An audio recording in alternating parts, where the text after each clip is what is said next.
Hello. Oh, sorry, Jacob. Did you want to? We'll just jump on. Yay. Hi, Mr. Harkey. Hello, everyone. We were having some little technical things, and we both just got back to our spots of comfort and peace called That's home. right. I think my audio is going to be better if you bring up my paper really quick too.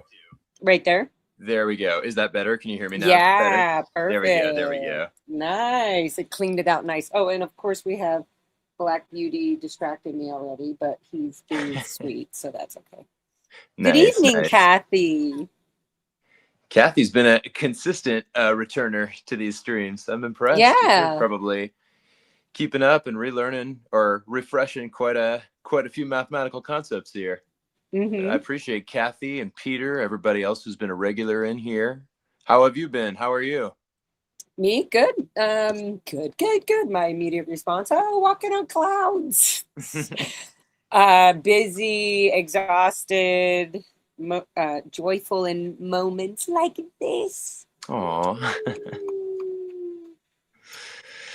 Yeah, today was my first day back at work for the new school year. We have no students yet. Today was a staff-only day, but summer break is coming to an end. We are getting into the swing of things with the new school year. Does it feel like that? I mean, yeah, it's as a teacher. There's also big changes this year. The principal, we found out yesterday, just resigned. So we have a new interim principal starting. And whoa, do they not give you any kind of warning on that? Like, hey, like, did you kind of know, or it was just like, oh, whoa, that was a shock? Yeah, no, had no idea until yesterday. Wow, that's wild. So now you got to suck up to somebody else. Just kidding. Well, I don't know if I want to necessarily phrase it that way. No, I'm excited for the new year. I have a good feeling about the coming school year. I have good relationships with my coworkers. I already know a lot of my students who will be returning.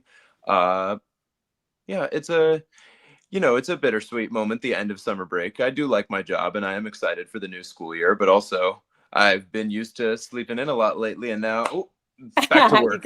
Yeah.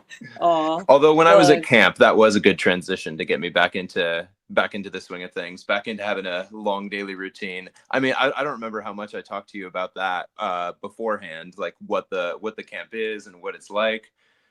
Can I talk about it for just a second? Yeah. I was gonna say before we need okay.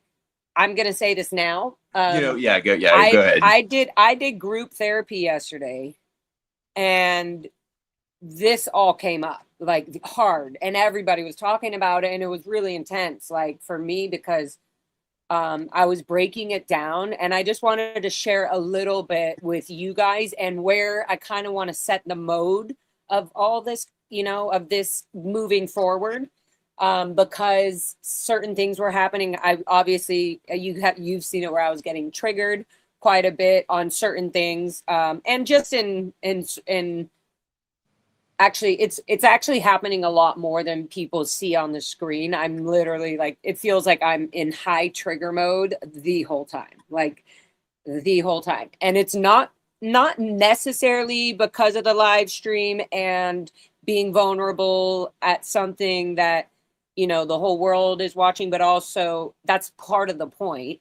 And anyways, long story longer, I was starting to feel like really kind of sad, putting a lot of pressure on myself.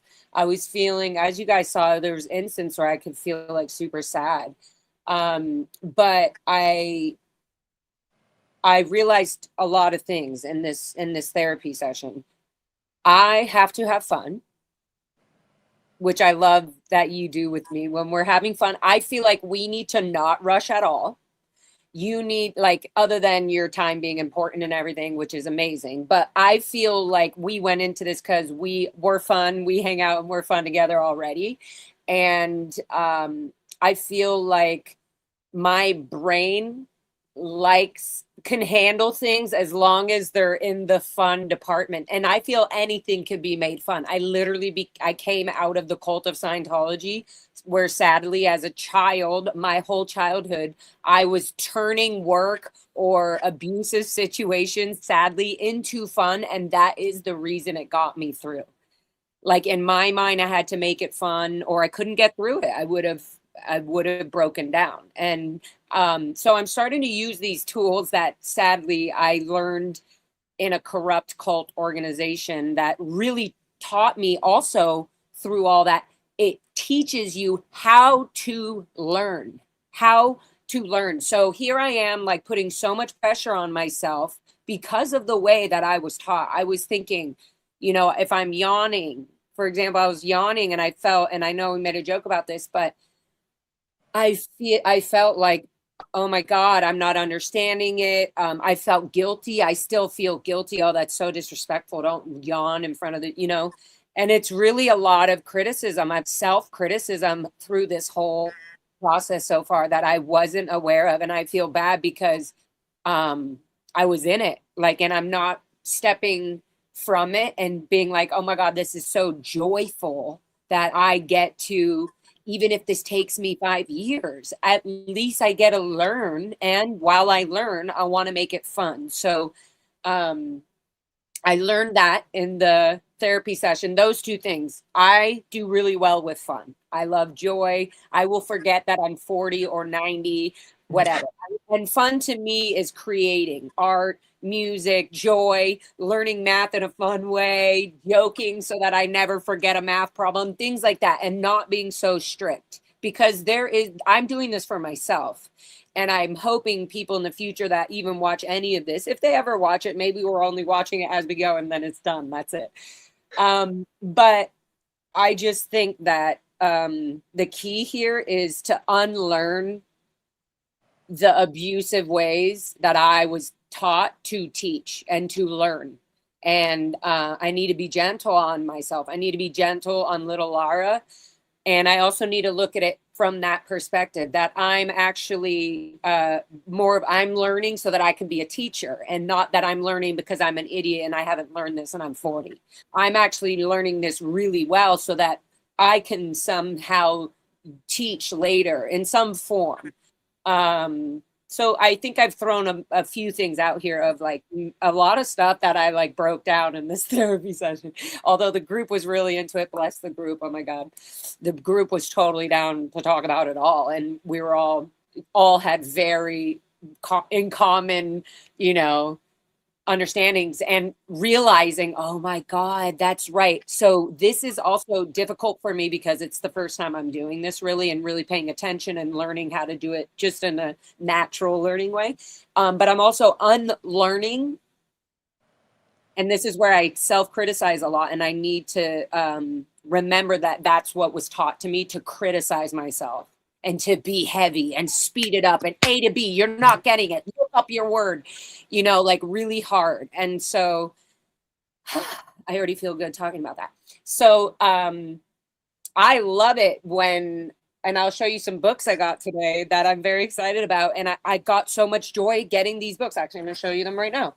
So, for example, I got these books from the kids sections, and thank you, chat and everybody, for just, like, encouraging me, giving me a million things I could do. But, like, this is for ages 7 to 8. And I just went to the Dollar Tree and to the dollar store or Dollar General, and then had to go to Walmart. Sorry. Anyways, not that, like, any of them are owned by a family or anything.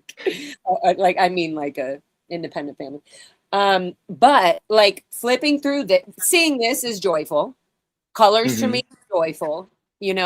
I never got this. We never were allowed to have fun, joyful books all the time that taught us fun learning things. It was always like, you're on math book 1, you're on math book 2, you're on math book 3. And there was no if there was joy, it was like a big deal. It was like, whoa, it was like, wow, the class is really listening, because it was fun. Like, it wasn't that we didn't want to learn. It was just so hard, especially with one teacher who's teaching us Scientology, how to learn. And like, so like, and I mean this from the bottom of my heart, you are learning outside world stuff, but being taught to learn like a Scientologist. You have to learn whatever information you are getting from the outside world. You have to learn the way we teach you, and you have to criticize yourself and be aware of all your emotions while you're being free and like lost in a story, or, you know, oh, if you're struggling at a math problem, sit up straight, you're slouching, you must have a misunderstood word. You're like, no, I'm fucking in it. And you just messed up my fucking train of thought because you have no concept of other people's, you know, I don't know how to explain it, but like how other people have different ways and disabilities of studying. Scientology doesn't treat you like that. And you brought this up, which I really love, is you've mentioned this constantly, is remember, Scientology only teaches you one way. This is the way. And if you can't do it, whereas math has many ways, but you can do it many ways, but the answer will be the same, which Scientology is so, if it isn't written, it isn't true. And if it's not written by L. Ron Hubbard, it's false. Like it's just so gross. And I know it's so dumb, because it's like, how could a human get so evolved into such a deep organization that takes over a human mind and spirit? Like that's what Scientology does. So it's not how do we get in a cult, it's Scientology is that poisonous. It is that cancerous. It is literally so hard to describe in detail, but in action, we're learning now. I get to go to a little, hopefully get this GED with no pressure. I want to get back to that, but yeah, so I need to remember, yeah, I could go on forever, but I'm just saying, I need to remember, I'm going to remember, I'm going to be light on myself. We're going to make it fun. And I can tell you at any time, like, hey, this is making me feel awkward. And I have to remember that, because I'm really good with, right when I say it, I feel good. Like there's like, I'm like, oh, good, there's no emotions. I said it. And now that's not off my chest, but yeah, kind of. I'm like, oh, good. I forget that holding my feeling or trying to control and focus and be a Scientologist in that mind actually makes it worse. It's actually, it gets me right into their programming. And so I have to remember it's okay to take a break. And, you know, you tell me to go out, you know, get off and go do 10 jumping jacks and run back. Just like a child, literally like a teacher would in a school where kids are like hyper energy or whatever it is. I don't know. I've never been to school. But so this brought me a lot of joy. And like, I mean, it just has basic addition, whatever problems, but going through this is to me like, okay, like, and it has all different types of visual ways of seeing like fractions and whatever. And I don't know, there's something about doing something that's really basic or whatever. Especially, I don't know, people who were only forced to read Scientology. It's really fun to like go through the book. I started doing a little go through the book, and I can't wait to be done with it and been like, I finished my second grade book. You know, it just feels like I was never given that opportunity. And though it sounds silly, it fills such a fucking hole, like such a not okay, unfair hole. And it just feels, yeah. So anyways, I feel really good about that. And another thing is I didn't want chat and my channel and everybody to be disappointed if this was too hard for me. And this was what hit me. I realized I wanted to be like a good example and show people like, hey, actually, this isn't hard, but I'm wrong. It is hard. And I have to be open about that as well. I don't need to be putting pressure on myself at all whatsoever just to prove anything. Like, and so, yeah, we can just go at our pace, learn what we want, do it how we want, and not how Scientology, or even some ways where I'm thinking, oh, I have to do it like this. we can take a break and go do something fun that describes that, or physically go draw it out or whatever it is. And so I just really love that. And thank you, chat. And I just feel like I don't need to have that pressure. If I don't finish the GED, guys, I'm sorry, I love you, but you'll be here if I don't.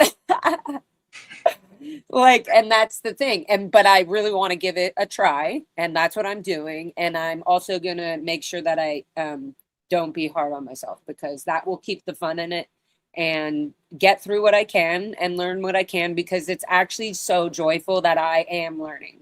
And fuck you, Scientology, because that's the joy. I'm literally giving back to me what they didn't give to me, as they should have. And they didn't. My parents, nobody. And that's okay. I'm doing it now. It is what it is. So yeah, I don't want to be too hard on myself. And just doing that therapy kind of made me relax. And then I went and got all these fun books. So yeah, I got that. Sorry, I'm talking so much, Jacob. You're good. No, I'm glad that you got to talk about all of this in therapy. And I mean, you know, we're good friends. Like, I'm excited to be on this journey with you. But I mean, I guess specifically related to the point of pressure, I'm sorry if you have, and I don't mean to be a part of that kind of pressure or putting that on you. I mean, I'm excited no matter what that we've been on this journey, and that we've gotten to go over what we've gone over so far. And I mean, to your point about fun, obviously I'm a teacher, so this is the world that I have a lot of experience in, but I'm having a lot of fun with this. But also, if it makes sense to slow it down and do it differently, like, we can still make that fun too. I think I'm glad that you got the books that you got. I was even browsing a little bit on Amazon trying to think about what would be good, but even just seeing that you got those and that you're having fun with those, that's awesome. Like, yeah. And honestly, I just did it just so I can get through it. I got first grade, I got second grade, third grade, just so I can just feel fulfilled. It makes me feel fulfilled. I got 10 guess in 10 history fun thing for 8 to 99-year-olds. So that's good. And then I got multiplication flashcards. Nice. That's awesome. So, and I can write on them. And they're dry erase, so I can write on them. Yeah. Mm-hmm. Science and snippets all about animals and science. So it's just, I'm just excited. I got subtraction cards, and I also got us random kids vs teacher cards. Okay. That sounds fun. And like, for example, it says in the kids question, the word feline relates to what type of animal? I'm not sure. I think a cat. Cat is correct. Yeah. Okay. See, but I wasn't sure, so I feel good about that. Now I know. It's definitely feline is only cat. Yeah. Okay. And I mean, like, jaguars, cheetahs, big cats, lions, like all of those all would be feline. Different. Mm-hmm, mm-hmm. Okay. What is a baby kangaroo known as? A joey. Mm-hmm. Okay, and then teacher question, where would you find this? This is for you. Okay. Where would you find the Sea of Tranquility? Oh, gosh. I know I've heard it. I know I've learned it before, but I can't say right now. Where? I don't know. We're going to have to find out in the box. Okay. What is the name of the process of turning gas into liquid? Evaporation? No, excuse me. Condensation. Is it? I'm not sure. We'll have to find out soon. Anyways, isn't that cool? I thought that would be fun too. No, yeah, so that's awesome. Yeah, that'd be cool to incorporate some games in. Yeah. Your Fun Friday. Or like, you know, I realize, like, especially with this subject, the trauma can kick in and shit is so easy to just like be so sensitive about this stuff. Hi, thank you all in the chat. I am catching up on all your little chit chatters. But yeah, I think I said what I needed to say before we jump into this. And I feel like today, are we just doing a review of everything we've done up to this point? We can do that. And then another thing that I did want to throw out there too, like, we've only done math so far. And my kind of thinking was that well, I think it would ultimately make sense when you're preparing for like which tests you want to take at what time, like to prepare for one at a time. So I think in my mind, I was just like, okay, math is, now that we've started it, it makes sense to just keep going with it. But I mean, if you ever want to just take a break from math and like read some science lessons, read some English language I arts think lessons, read some social studies. I would love that, because I actually think my brain works better that way. Because Okay. it's not overthinking and overheating in one area. I'm like, oh, how am I going to learn that? But like if it kind of, goes off into a few other little things that aren't, it's a different type of learning. It's not in that same heaviness, Mm-hmm. Especially this math is a subject that was hard for me for sure already, even at the ranch and in general. And because I didn't have that education. So we just dove right into that because I was like, shit, I'm going to have to get this math thing done. But yeah, thank you, Ashley Papusatology. Hey, Ashley. 99. She's so badass. She's catching so much stuff on Scientology, abuses of their internal servants and infiltration of the fire department of the Nice. We city. love Ashley. Oh my God. Tilty said, I dropped out in 9th grade and went back and had to do it myself as well. And I swear I know you can do this. Like, honestly, I second everything. Okay. Okay. Thank you, honey. So do Every you want to book just is an scroll back? achievement. Yeah. Heck Go yeah. ahead. I'm just going to keep popping these up. So I read myself while I listen to you. Go ahead. Nice. I was just gonna say, do you want to flip back to the table of contents and look back at like what the 4 units are and see if there's a different one that you'd be interested in taking a look at for today to mix it up, or do you feel like you still want to do math today, but then another time? No, I Just feel like keep the door open for that. I feel like we could do a review of everything we've done up to this point, and then Okay. we can maybe to end it on something new that's not math. Sure. And I feel like you should choose it because I don't even know what to choose. I don't even know. Okay. No, yeah. We can definitely do that. So one thing is there anything music related on the GED? On the GED, you know what? Let me just check really quick. I'm going to look really quick at the table of contents. It looks like the first unit is reasoning through language arts. Love you. And so that's going to be mostly like English language arts, which would include like parts of speech and grammar, spelling, punctuation, that type of thing, with also like sections for writing, like the different types of pieces that you can write if you're writing a narrative telling a story, or writing an expository informational piece, or an opinion piece that's argumentative. Like that's going to be mostly what reasoning through language arts is, it looks like. So yeah, like poetry and all that. Would you say? Would poetry and stuff like that be in that, or is it just more like grammar kind of stuff? If it were anywhere, it probably would be. I mean, there's going to be pieces about genre and interpreting fiction. So there'll be plot elements, inferences, character, theme, style, and point of view, figurative language. I wouldn't be surprised. Yeah, there could be stories that do have. There could be poetry. If it's going to be anywhere, I'd say that's probably where it's most likely. Possibly also even in Unit 1, Chapter 1, where they're talking about word choice, writer's tone and point of view, text structure. I don't know. I mean, I was an English major, so I'm thinking is going to be a fun one to eventually dive more into as well. I wouldn't expect. So right now we're on Unit 2, mathematical reasoning. Then other than that, there's social studies, which is mostly like history and current events, politics, that type of thing.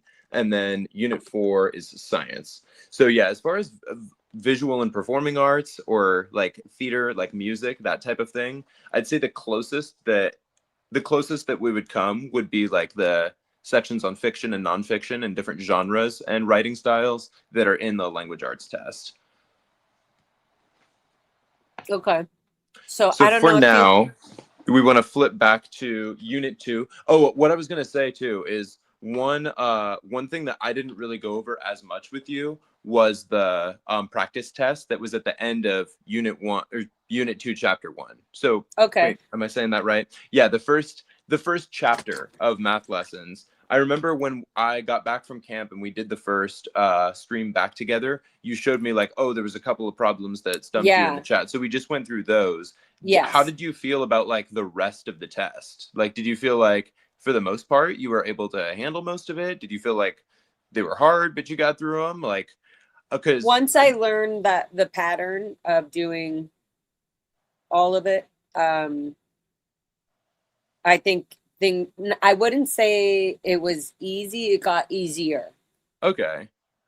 So one thing I'm thinking we could do is we could scroll back to that test, and then maybe I can come up with sample problems that are those same types of problems, and you can refer to your work like from that day to try and work on them, and also just we can talk through it like and work on them together. Yeah. Does something like that make sense? Yeah. Also, I think there's an airplane. Somebody threw an airplane at me. A little birdie threw an airplane. I have some students who love to take the papers that I give them that they're supposed to be doing their schoolwork on and fold them into paper airplanes. But no, that's something that happens type in of elementary schooling. School. All right. So if I want to go back to the number sense and problem solving practice questions. All right. Okay. So looking at what we see here. Number 1, a beverage container holds 12 servings. If the serving size is 8 ounces, how many ounces does the container hold in all? So you want to just explain that one to me? Did you hear it, or can you see it very well, or is it kind of small right there? Let me actually, you know what? How I think about those we do first few we did do together. What did you say? Do you want to do the shared screen thing where I could zoom in, or did that work or no? Shared screen. Oh, you mean like, you know what I haven't done a whole lot of that I'm not sure if you have more is gone on the Kaplan website with the login from the book to look at their like online resources. I meant to, and I was going to do it right after I got all these books and stuff. So I can sit down and see what they have. And I also need to print a multiplication and what do you call it? The board multiplication table, like the 100 chart. Yeah. That, and so I have everything, but I'm just slowly doing it. It's not slow. I feel like I've been. So all I could think about is GED, animals, staying out of the heat, therapy, doing a bunch of paperwork, and organizing and cleaning out stuff so that I'll be able to start making a bunch of art. But yeah. No, I hear you. Sorry. I was just also looking at the problems to think like, what do I think is going to be a good place to start for today? But so are you just picking random things out, or are we going over from the beginning of where we first started? What I was going to do is try and come up with sample problems that are similar to the ones on here. But now that I'm But what do you mean on here? What? Oh, I'm looking at so what this is the number sense and problem solving practice questions. It's on pages 234 and 235. Do you want to look at the same thing? Yeah. Hold on. Okay. Yeah, just because I want to see CI 234. I feel like I was saying. Now that I'm thinking of it, might be easier for you to be able to read the problem too, and even if you've already done it once, maybe just to talk through it again. Yeah. And, so what I was thinking is that we could go over everything we've done from the beginning, from page 213. Oh, actually, yeah, that sounds good too. And just go through everything, just one solid. And if it's something that I'm like, yep, I got that, then you can quickly say, okay, if I did this, where is the one place, or where would I, or do this math problem or something, just even if it takes 5 minutes, just so. Which I think it'll take. No, yeah, I get you. Go over all of this that we've done. Oh, I can't that's a good idea. All my pages, but I feel like we should start from there and then go. So I'm not confused of, I don't know, just to keep. No, I get you. Do you want to start at page 218 since that's where the first lesson starts? There's a few sections. There's a few pages before that are specifically about like taking the test itself, what it looks like on the computer and all that. I think that, but yeah, page 218 would be a good place to look at for sure. Okay, cool. Yeah. I'm like, they're not going to test me on that. Oh yeah, and it showed us how to use the computer calculator. Yep, that's right. Actually, some of that was a refresher for me too. I haven't had to use that Yeah. kind of like scientific calculator for all those functions. Like it's not every day that I get asked to find the square root of something. Like, you know. Yeah. Yeah, it's a lot. A painter needs to cover the walls of 4 rooms. Yeah, I remember reading that. Okay. Well, there's a little bit before. Is it just telling us computer-based mathematic test formats? Many of the questions will multi-choice with 4 options. A through D, you will click on the best answer.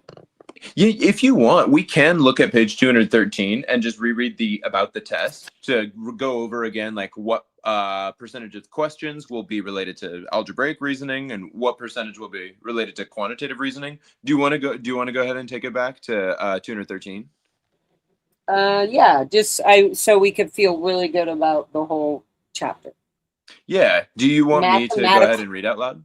It seems reasonable to go over the mathematical reasoning. Yeah, I'd agree. Okay, would you like me to read out loud? Yeah, because then I can just absorb.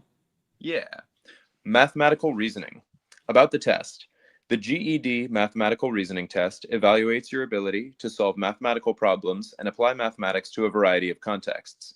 You will have 90 minutes to answer approximately 46 questions based on the following. Quantitative reasoning, which is 45% of the test, which includes problems with positive and negative whole numbers, decimals and fractions, ratios, proportions and percents, data and statistics, and geometric measurement. The other portion of the test is algebraic reasoning. That's 55% of the test, which includes expressions, polynomials, equations, inequalities, linear equations, quadratic equations, and patterns and functions. A variety of formats will assess evaluating, solving, and graphing skills in algebra. You will need a minimum score of 145 to pass the mathematical reasoning test, which is one of the 4 tests you will need to pass in order to earn a high school equivalency diploma. I forgot about that. 145. Yeah, and I mean, so I need to get that or above to pass. Yeah. Okay, that's good to know.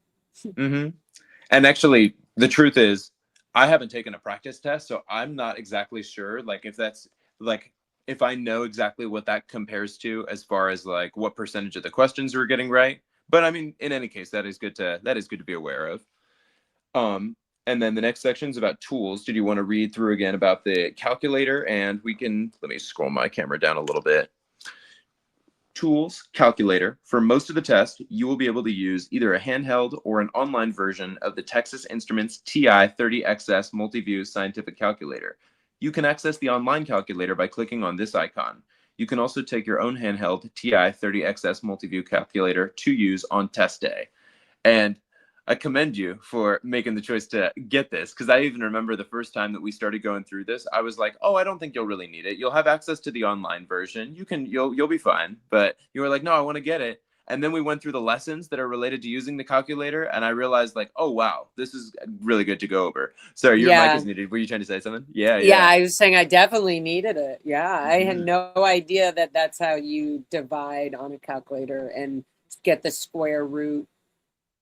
It's crazy, but yeah. That's right. You learned about a lot. You learned about exponents, how to raise things to the second power. Yeah. See, so we need to go over all that so that I don't, it doesn't just wash away. Yeah. No, that's a good point.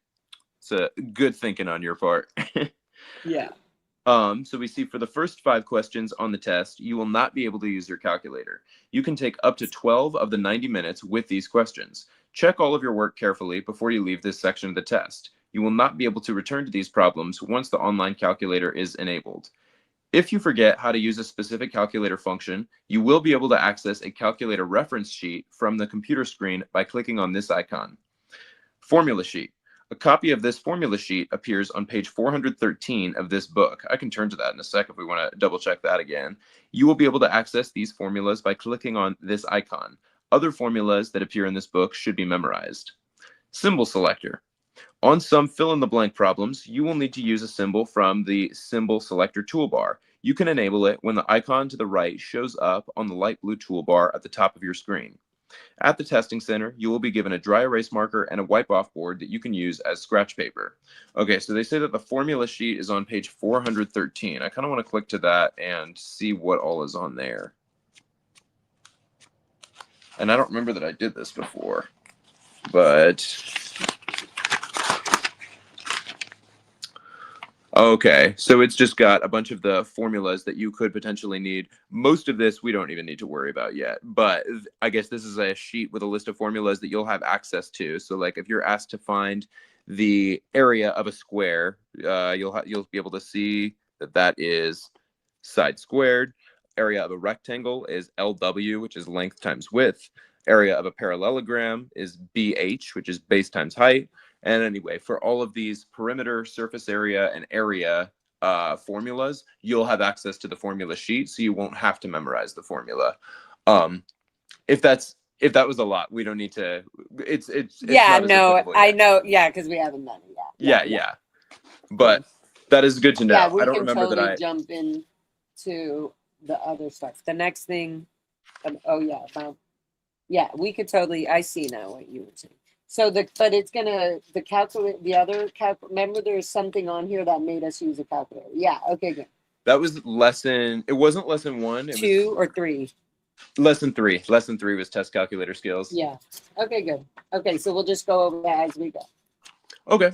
So do you want to go ahead and Chapter skip to chapter 1, lesson 1? Yeah, yes, exactly. Lesson 1. All right. Do you want me to keep reading, or do you want to read any of this? I feel like sometimes it might I help can read some some people of it. to read it out loud, and some people learn better if they just get to listen. Do you have sorry, what'd you say? I'm like both. It depends. Okay. You want me Just to keep reading? repetition, like repetition is super important for things. Yes. Heck yeah. So I can go ahead and keep reading for now, and then if you decide you want to take over, you totally can. Chapter 1, Number Sense and Problem Solving. Lesson 1, Compare and Order Numbers. Place value. Numbers are part of your everyday life. Whether you're paying with cash, reading bus schedules, or changing television channels, you're using whole numbers. The value of a number depends on the place value of its digits. On the place value chart below, note that the value of a digit increases as you move to the left. So if you're looking at a multi-digit whole number, the last number that would appear before there's any decimal point, essentially the smallest number within the whole number, is the ones place. So in 1,479, 9 is in the ones place, 7 is in the tens place, 4 is in the hundreds place, and 1 is in the thousands place. And kind of relating to some of what we were talking about earlier, that you can always have more zeros before a number and it doesn't change the value. That would even be applicable here. There's blanks in the 10,000s, 100,000s, and millions place because the number is not greater than 1,479. But you could put an implicit 0 in each of those places. But I mean, being aware of the different place values, like the ones, what the difference is between the ones place and the tens place and the hundreds place, this is the kind of stuff that becomes relevant when like you need to line up numbers in an addition or subtraction problem, and you want to make sure that the place values are all lined up with each other. Or same thing when we're doing like multiplication, and then you need to put that 0 placeholder because you're multiplying not by 4 but by 40 because 4 is in the tens place. I know I'm already going on tangents, and I hope it's making some sense. Yeah, it is because I know it now. Well, allegedly. Yeah, so I know it as you're reading it. I'm like, yeah. Nice. So how do you feel about like place value? Like up to here, do you feel like, like if I just write out a number, can I just do a little practice one? Yes. Let's say. Yes. Oh my God, Jeff's gonna make a movie. Okay. I said, bring it in. Okay. What's this number? That including what's already. No, what I just put there. You mean just what is it? 356. 356. 356. So what number is in the tens place in 356? 5. What number is in the hundreds place? 3. Good. What number's in the ones place? 6. Do you want to practice it? Good job. Do you want to practice the number that Tilty Bird just put in the chat? Ooh, where? Ooh. Yeah, what number is in the hundreds place in 420? 4. What number's in the ones place? 2. And in the tens place? Wait, no, I'm sorry, it was swap. What? 0 and then 2. I thought you were going to say 4, 2, 0. No, yeah, that's what you gotta. Why you gotta listen closely. They'll try to trick you on the test. No, way to keep it fun, Tilty Bird. Exactly. See, there we go. All right. So next up, in the whole number shown on the chart, 1 has the greatest value. The number would be read as 1,479. Comparing and ordering values. To order numbers, you need to compare the value of their digits. Align the place values of the numbers you are comparing. Start at the left and compare the value of the first digit on each number. Example 1. Place the numbers 342, 98, and 317 in order from least to greatest. And you understand least to greatest means like smallest to biggest. Yeah. In math terms. Yeah. Step 1. Compare the first digit in each number. Since 98 is a 2-digit number and the other numbers are 3-digit numbers, 98 has the smallest value. Step 2. Next, compare the first digit of the remaining numbers. Since both numbers have the same digit, 3 in the hundreds place, compare the digits in the tens place. Since 1 is less than 4, 317 is less than 342. All that makes sense? Ordering numbers from? 100%. Yep. Yeah, nice. I feel like we could maybe even jump ahead, even though right when I said that, one other thing in the therapy, they said to take victories, even small victories or something like enjoy and celebrate small victories, even small ones. Heck yeah. So that's what I was hearing. But yeah, no, I feel like I totally get that. Awesome. Do you feel like you remember rounding pretty well? Do you feel like rounding? Yeah, but do you want to like give me a few do you want to? Sure. I like come up with some examples. Or just ask me anything like where's what? Like if you wrote a number, where is the hundredths place or the thousandths or the what? And where? Yeah, and then we can go into, because it's not talking about decimals or any of that yet. Not yet. That's right. How about let me write it again down here. Can you say this number? 56. Can you round 56 to the nearest 10? 60. 60. Very good. Can you say this number? 132. Can you round it to the nearest 10? 130. Good. And can you round it to the nearest 100? 100. Good. All right. That's pretty good. Well done. Oh, wait. Where's my... Is it on here? Yeah. Oh, your applause? Yes. I need to just have it as a side thing. They should just really make it where you can just go pink, pink, and click it. So it's like... That'd be convenient if it was easy in there. Honestly, I feel like there's so many StreamYard tools that I still pay for a StreamYard premium account, but I don't use it as much as I should. You should. Well, maybe I can help you if you need to be teaching somebody or something online, I can be your student. All right. If it's something like that I don't have to really learn, but that you have to do for a school. I don't know. Sure, yeah. I'm just making up things. I'll be your volunteer. I appreciate it. All right. So it does sound like you understand rounding pretty well. I guess I can just ask you some of the ones that are in here between the following numbers, and I can write it on here so when it's bigger. Zoom in, okay, when I zoom in, I can see it. If you, okay, nice. Yeah. So I'm looking at 16. 1,099. Yeah, or 11 and 40. 1,000. Yeah, which one of these? Can you say both of these numbers? 1,099, 1,145. And which number is greater? 1,145. Very good, very good. You got that. Oh, you know what? I want to look at this one again because I remember. Let's see. Sometimes the word problems will find little things that'll get you in there, but I want to look Try at to trick me. number 24. You try to trick me, Mr. Jacob. Number In 24. school, do they call you Mr. Harkey only, or do they ever say Mr. Jacob Harkey? Mr. Harkey is what I go by. Sometimes when they find out my first name, then they'll like to call, your name is Jacob. Like I've gotten that before. Yeah. But no, Mr. Harkey is what they call me. And do they call everybody Mr. or Mrs. as well, like if they're a lady, but do they say their last name only? They always say only their last name? Or like Mr. J, I've heard. More often than not, and yeah, some people just use their last initial, especially if they have like a long or hard last name. Yeah. And then sometimes what I've found is the instructional aides, like in the special education classrooms, there's generally a teacher and then one or more aides who are there to assist.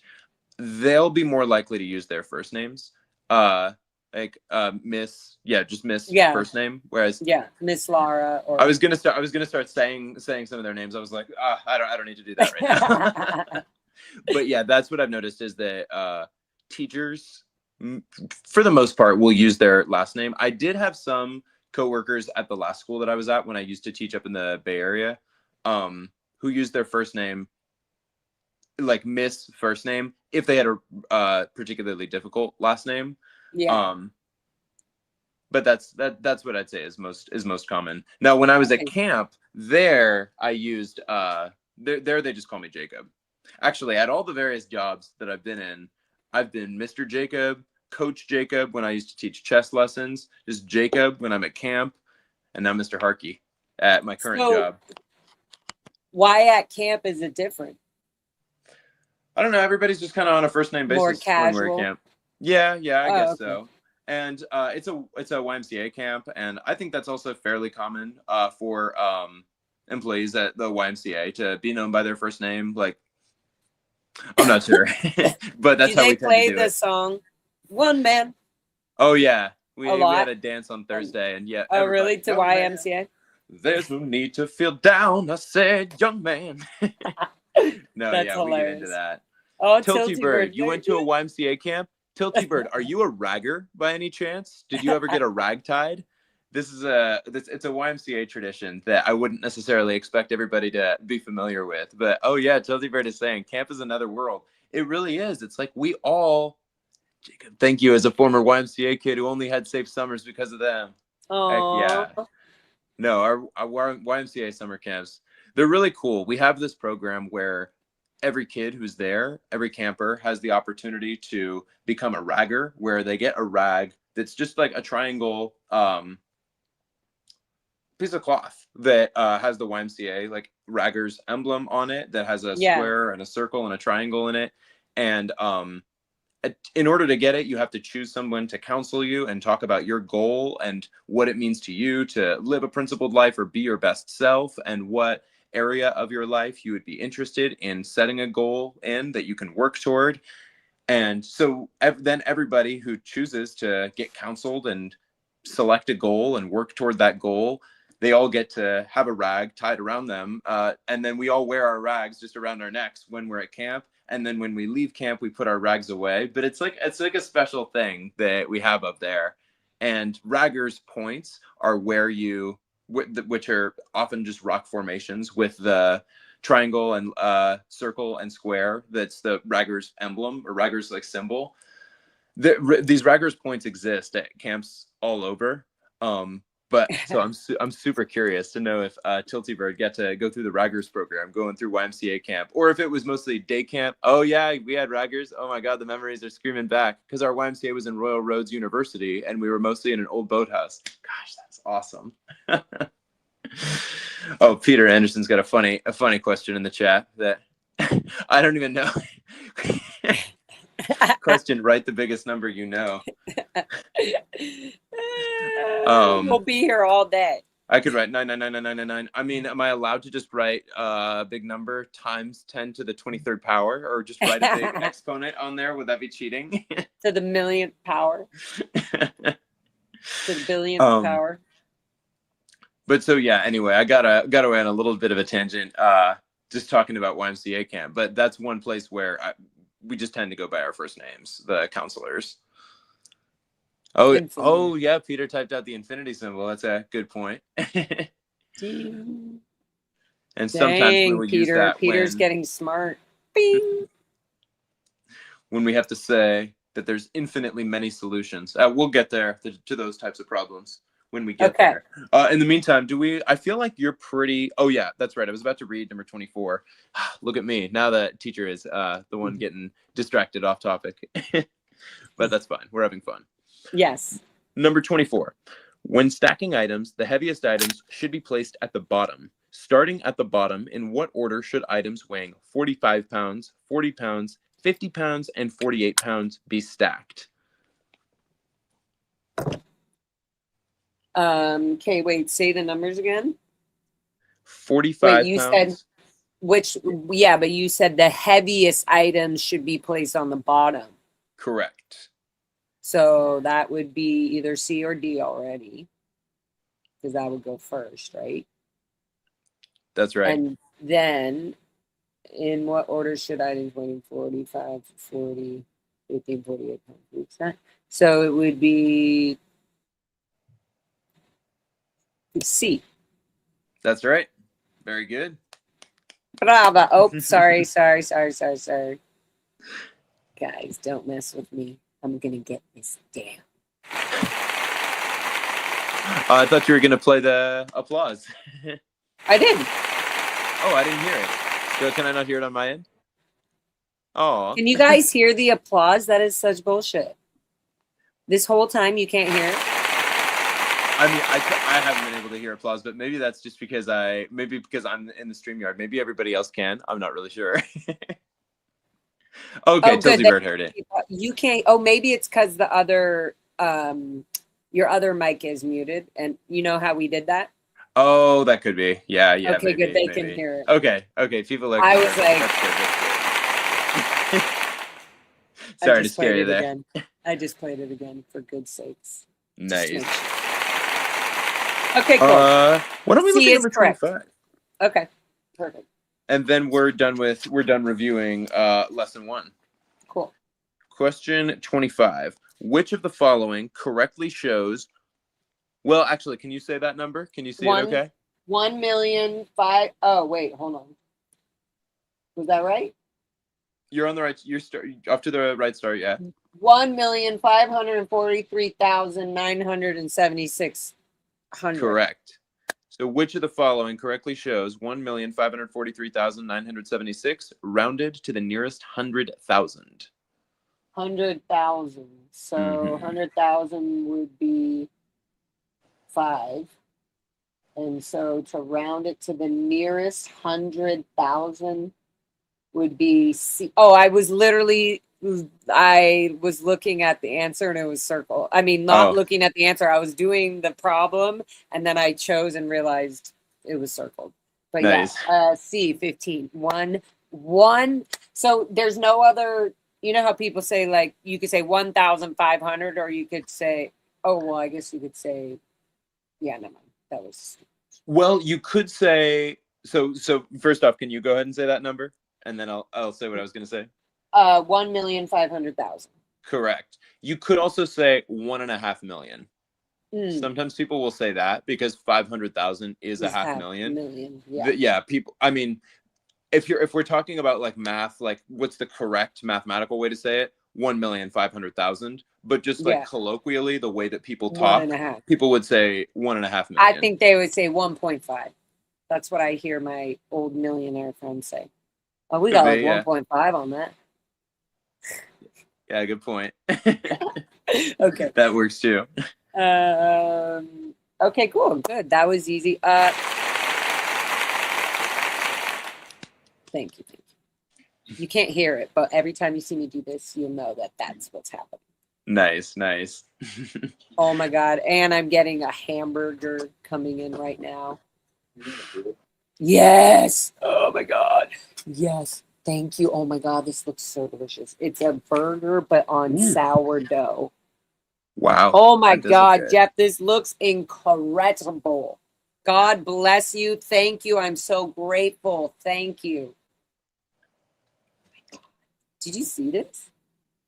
That looks good. It does look good. Nice. It's like and I love mayonnaise and motherfucking mayonnaise up in there. Oh my God, this is incredible. With a homemade pickle.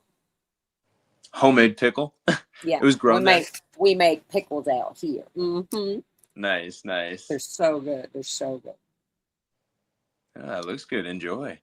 You wanna keep going through while you're eating? Nice. Oh my God. And well, I'm not sure. We don't even need to necessarily like make a plan. Like we could just kind of go and feel it out. But I was also gonna say, like, I'm not sure how much time you want to spend on math versus how much time you want to spend looking at something else. If there is another section that you're interested in spending some time on tonight, or if you wanted to also spend some time I say we can quickly keep going through all this because I'm remembering. Thank you so much. I'm such a bad student. I'm such a Lara Rockstar student. Nice. Got a freaking homemade freaking burger / sourdough sandwich. And it's so good. He literally grilled it on the barbecue outside. Nice. That's how we live out here in the desert. Oh my God, Tiggy is flipping upside down and falling because he's sleeping. He always. One time I literally saw Tiggy fall slowly, do a whole, literally did a whole roll in his sleep, and woke up like, oh, like where am I? He's so cute, and now Foxy's giving him a kiss. It's just so cute. And she's staring at me eat this. Okay, so I say we go through it all. You stay over there, guys. I say we go through it all, and I'll mute so that I can just answer you when you're asking questions and stuff, and I'll eat this, and then we can go through all of them, and then you can choose whatever we jump into. I think it'll be exciting for me, and that way you're more like the lead, and I'm not just like feeling like I have to make. Not that I have to make all the decisions. I didn't even choose the math thing, but I guess we did together. Sure, but yeah, I'm excited. Okay, sounds good. Yeah, we can kind of play by ear. Lesson 2, whole number operations. Addition and subtraction.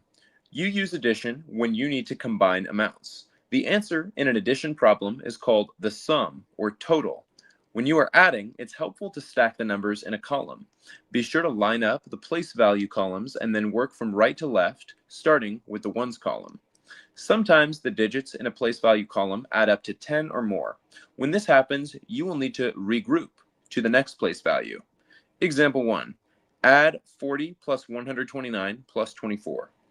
Step 1, align the numbers you want to add on the ones column. Working from right to left, add the ones column first. Since the ones column totals 13, write the 3 in the ones column and regroup or carry the 1, 10 to the tens column.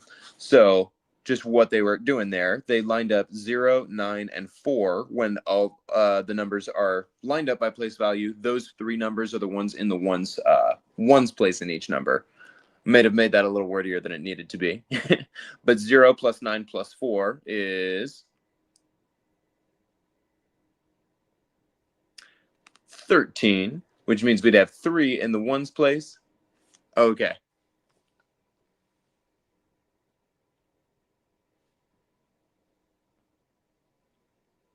Wow, this whole time I was muted. Wow. I was like having this whole conversation. Were you talking to somebody or I was talking to me? Oh, I'm sorry. I was talking to you reading the book. I have the book over here. I was saying we're on 220, right? Yes, that's right. Yeah, okay. sorry. I didn't realize you were talking to me. Okay, and so we're on 3? I'm just looking at example 1 right here, where we're doing 40 plus 129 plus 24. Yes. And then I read through step 1, which just shows lining the numbers up so that they're in order based on place value. And then the first step is adding together all the numbers in the ones place. So in the ones place, what number's in the ones place in 40? What numbers in the ones place in 40? 0. 0. What's in the ones place in 129? 9. And what's in the ones place in 24? 4. Good. So when we add up the ones place, we add up 0 plus 9 plus 24. Excuse me. 0 plus 9 plus 4. What does that equal? 13. 13. So what number do we write down below the problem in our answer in the ones place? 3, and then 1 on the top above the 4. Above the 4, because that's in what place value? The 10. Tens. Exactly. Go. Move it. Thank you. Set. Good job.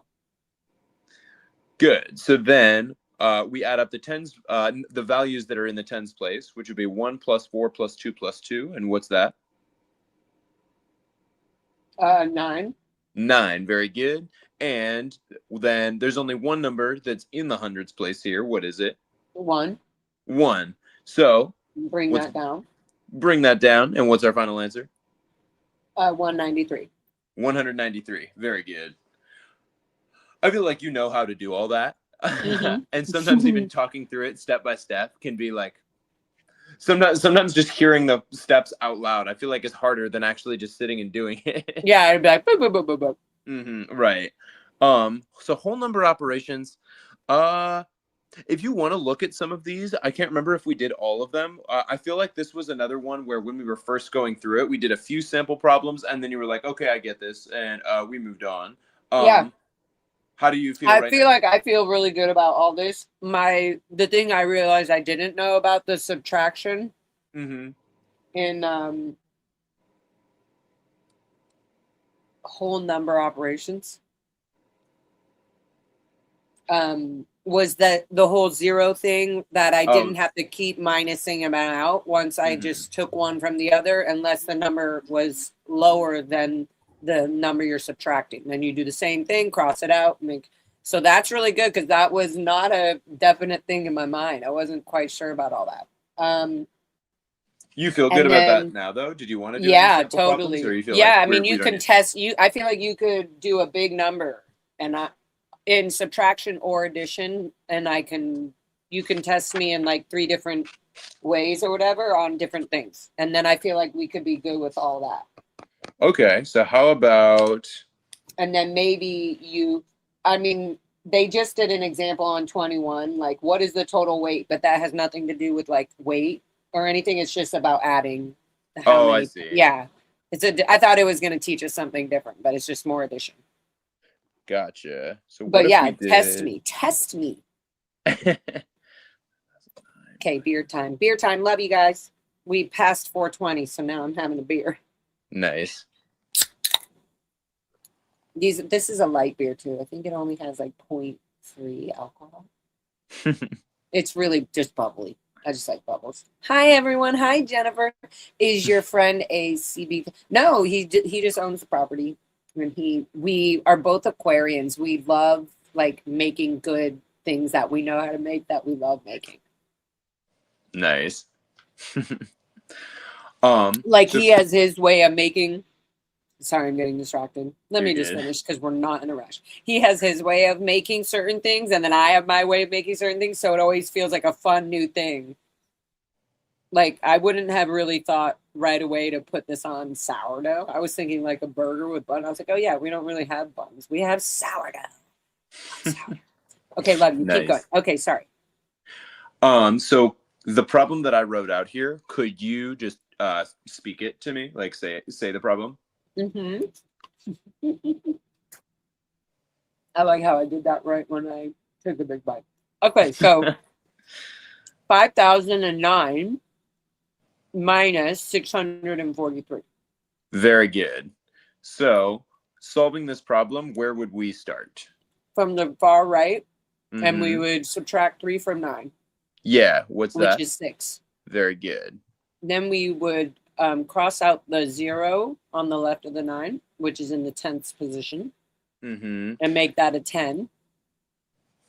So before we do that, since this has to come from here, I mean, actually, you're right. I do it the other way. Do that. I just tend to, the way that I would also write not to be funny, but to be funny, I would also write the one above first and then the 0. You were like, you did the 13. You're like, where's the 3 go? I was like, I was like, oh, the 1 goes up there and the 3 goes down there. Oh, Yeah, I see. I mean, and that kind makes of like sense a left-handy like, kind of thing if you were left, but it's that kind of thing. It's not that it's the wrong way. It's no, just, yeah, it's yeah, just a little exactly. different. See, it doesn't have Mhm. to be. Anyways, So, okay, so you know, that 5 is going to become what? interesting. See, so what I would do is I can answer it, but I just already take the 0s out and the 4s and make it all so that I don't know. I feel like whatever. I feel Oh like I yeah, just would. it's legit. It Okay, works. so You get the that right week. answer. I feel like now this looks like a dollar sign. It was a Wait, 5, and then I crossed can it out. I Now it tell looks like a you dollar. why? You know why?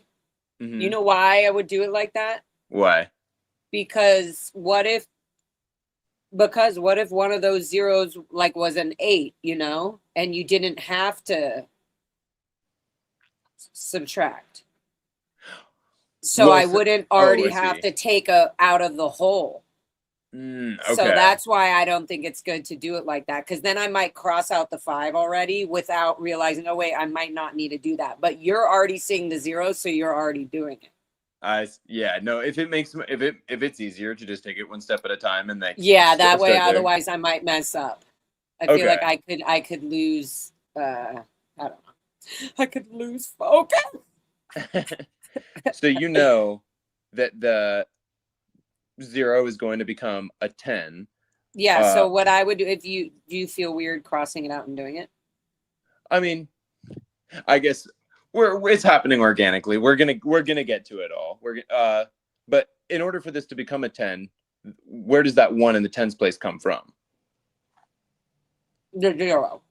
Yeah, in the 0 that's in the hundreds place. Mm-hmm. And so to change this, because it's a 0, that means not only do we have to subtract 1, but we need to borrow again. I'm trying not to say borrow. That used to be like the right term, and now people are like, no, it's regrouping. I don't know. It's kind of silly. Anyway, maybe because your mind thinks borrowing means you have to give back. Mm-hmm. Yeah, I think that is. So you have to like figure out, well, how do I give this back? I borrowed it from here. But yeah. Okay, so regrouping, so that becomes a 4. Mm-hmm. Fox, don't even try it. Back up, or you're gonna get a squirt in the face. The 0 in the hundreds place becomes what? An 9. So yeah, because first it becomes a 10 when the 4 take away the 4. 1, sorry, but then we got to cross it out because we've got another 0 here. So this 0 needs that 1 for the 10. So this 0, like you said, becomes 9. Yeah. Now, that's also something I learned. Like I didn't realize. I thought I would just keep making it a 10, and then they would all borrow from the whole. No, yeah, and these kinds of problems. This is honestly kind of an annoying problem. I even remember like my entire time learning math. Like anytime you're doing multi-digit subtraction where there's multiple zeros in the top number, there's going to be so much regrouping. It's going to be so messy. So. Mm-hmm. But I figured that would be a good example to like make sure we know it, Mm-hmm. So tens place, what do we do?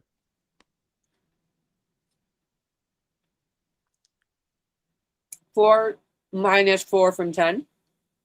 Mm-hmm. Make it a 6 down below. Mm-hmm. And what's next? We minus 6 from 9. Mm-hmm. Which is 3. Very good. And then we bring down the 4. Yeah. 0. Or another way to think about it is 4 minus 0. Yeah.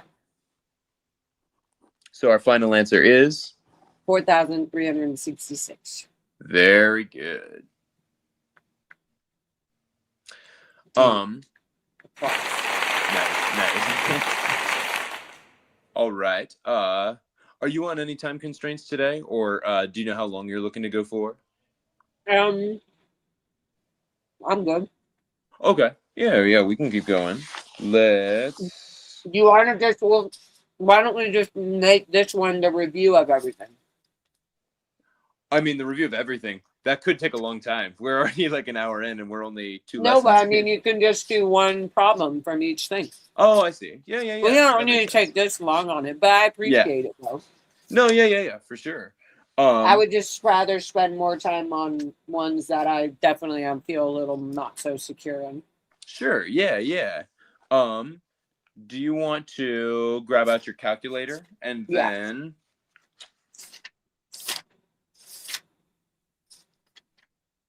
Okay. can you tell me 13 squared or 13 raised to the second power? Okay.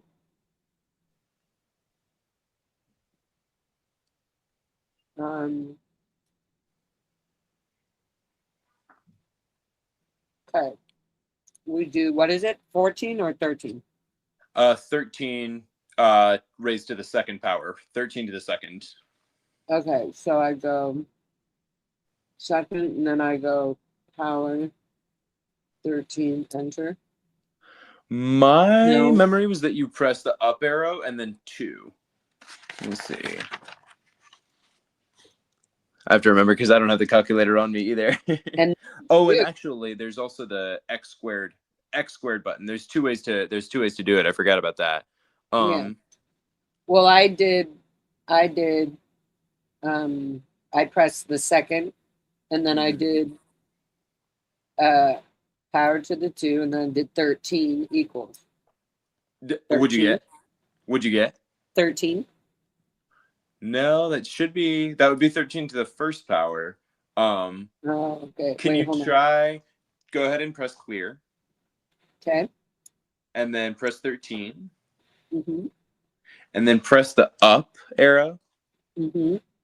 And then press 2. Wait, no, I have to press the second green key to make it so it can be to the power. Oh, okay. Remember, I have to press this green one so that it changes it to the power. Because the green highlights. I think that the arrow, though, you're able to use the arrow without going into that second mode. Okay, let's try. So let's try it. So I do, what was it? Sorry. So you cleared out. Yeah, clear. So 13. Yeah. And then the up key. Okay. And then 2. 2. Enter. Oh, what was I doing? Maybe dividing? Maybe, or maybe it just you just hadn't finished going through, because the other thing that I remember, I can't remember if you could also use the x squared key, and I can't remember if you have to type 13 first and then x squared. Well, we might as well try that, I guess. Yeah. 169 is the answer to that. So 169 is the answer. Now go ahead and press 13 and then press the x squared key, which is right below the up arrow, it looks like. Yeah. X to the, it says x2. Yeah. Okay. Or x squared, yeah. And then equals 169. Okay, nice. So both of those work. Yep, that's right. What did we do before? So we also raised it, but to the second power. Basically, the x squared key can only be used if you're raising something to the second power. If you want to raise something to the third or fourth or fifth or any other power, though, then you can use the up arrow. So I taught you, like, we went over how to use the up arrow, and then we also use the x squared key. So the up arrow, I would just do the up flux. No. I would use the up arrow when I want to do, like, to the power of 3, to the power of 8, to the power of whatever. Yeah, when you want to raise something to any exponent that isn't 2. Okay. And that's the other word we have for the numbers that are up there, the little numbers that, I mean, we're multiplying the number by itself. Those are the exponents. Yeah. Which is also a letter to remember. Do you remember the acronym? Yeah. What's the acronym? PEDMAS. You know, the funny thing, I usually hear PEMDAS. PEMDAS. There we go. Nice. It's PEMDAS. Like pen with an M, and then like Haagen-Dazs. PEMDAS. Yeah, the other acronym that we would sometimes learn to help us remember PEMDAS was "Please excuse my dear Aunt Sally." Yeah, please excuse my dear Aunt Sally. But I always don't remember that. It's like, that's fine. If you remember PEMDAS, as long as you remember the steps you got to follow, that's good. Okay, so wait, I want to so try another this really one. quick. Yeah, what was 13 that? to the power. I'm just going to try this really quick. Enter. Yeah. So 169. Then let's do 13 to squared to 169. Now I'm just being weird. 13 squared. It doesn't hurt to practice it a little. Hey, kitty. 13 squared. Okay, so now I'm going to do, let's do you know what 13 times 6 is? Don't tell me. 78. Okay, 13 to the power of 6. Oh, no. What is it? It's a big number. 4,826,809. Yeah, I I couldn't think, have done all that in my if head. I did it right. Hold on. So 13. Would I do it another way to reduce it, or like to make it smaller so it wasn't such a big Like number? the square root? Yeah. First off, do you remember what square root is? Because that was kind of the next thing I was gonna go into. Do you remember what a square root is? Yeah, the square root is multiplying itself by 2.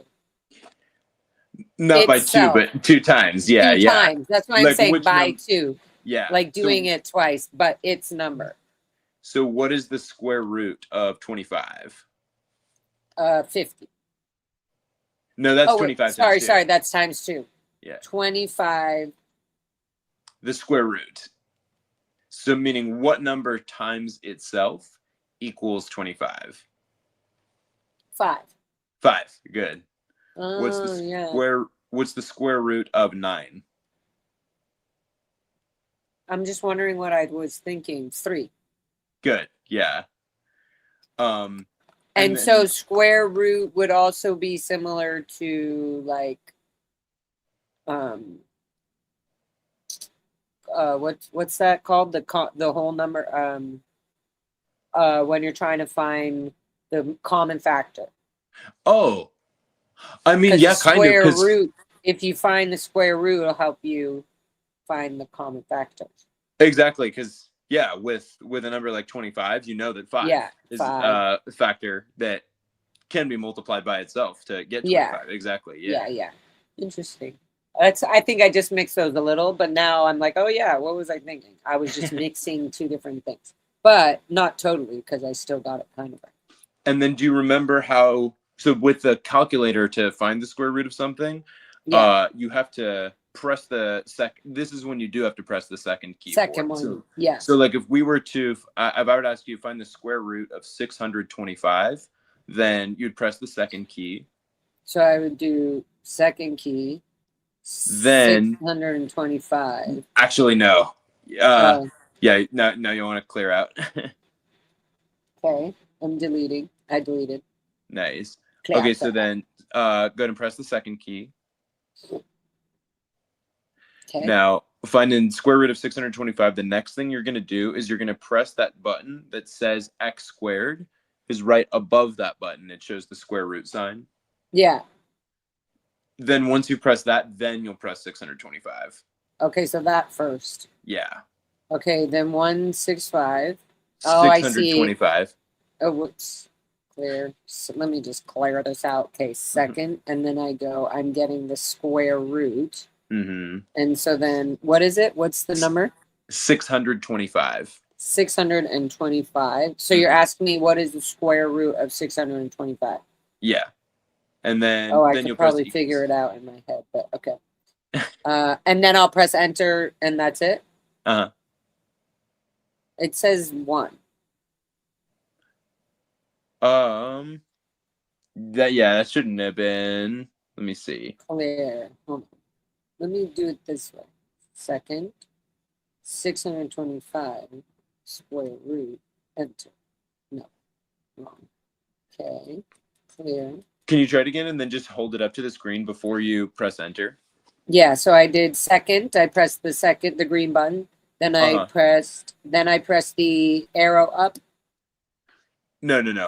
Okay. You press the button that says X squared. So right below that. X to the square 2. Or no, it's not 2 square. Oh, it's the square root symbol. Actually, yeah. those two, what's above them in the second function does look similar. But do you see? One has the square root. One I think also has another letter written right before it.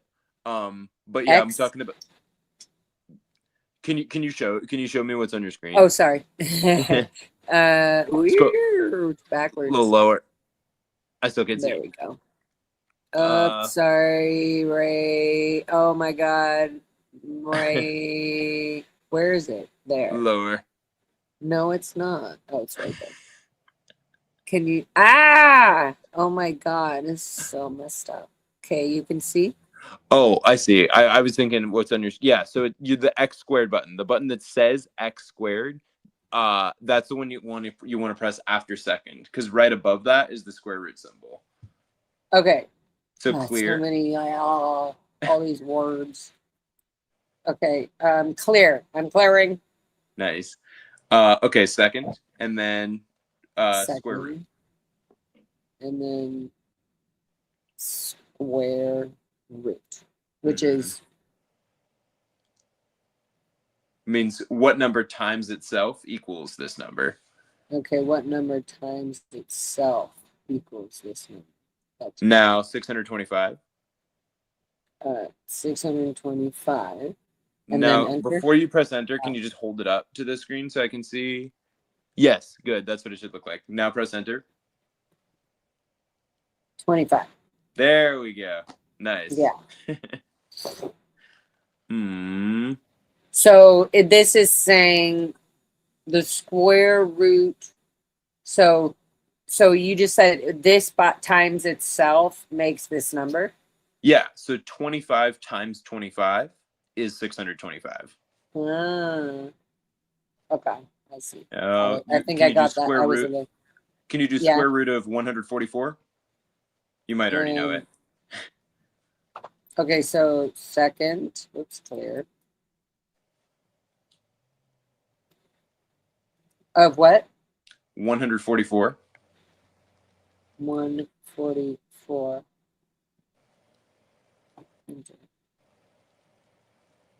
12. Very good. I wouldn't have known that. Wow. It's just something you'll hear, because you know what 12 of something is called. If you have 12 of something, like 12 donuts is a dozen. There's also a term for 144 of something. Do you know what it is? A gross. A what? Gross. GROSS. Oh, okay. I'll take a gross. So how would you say it? Would somebody say I'll take a gross of that?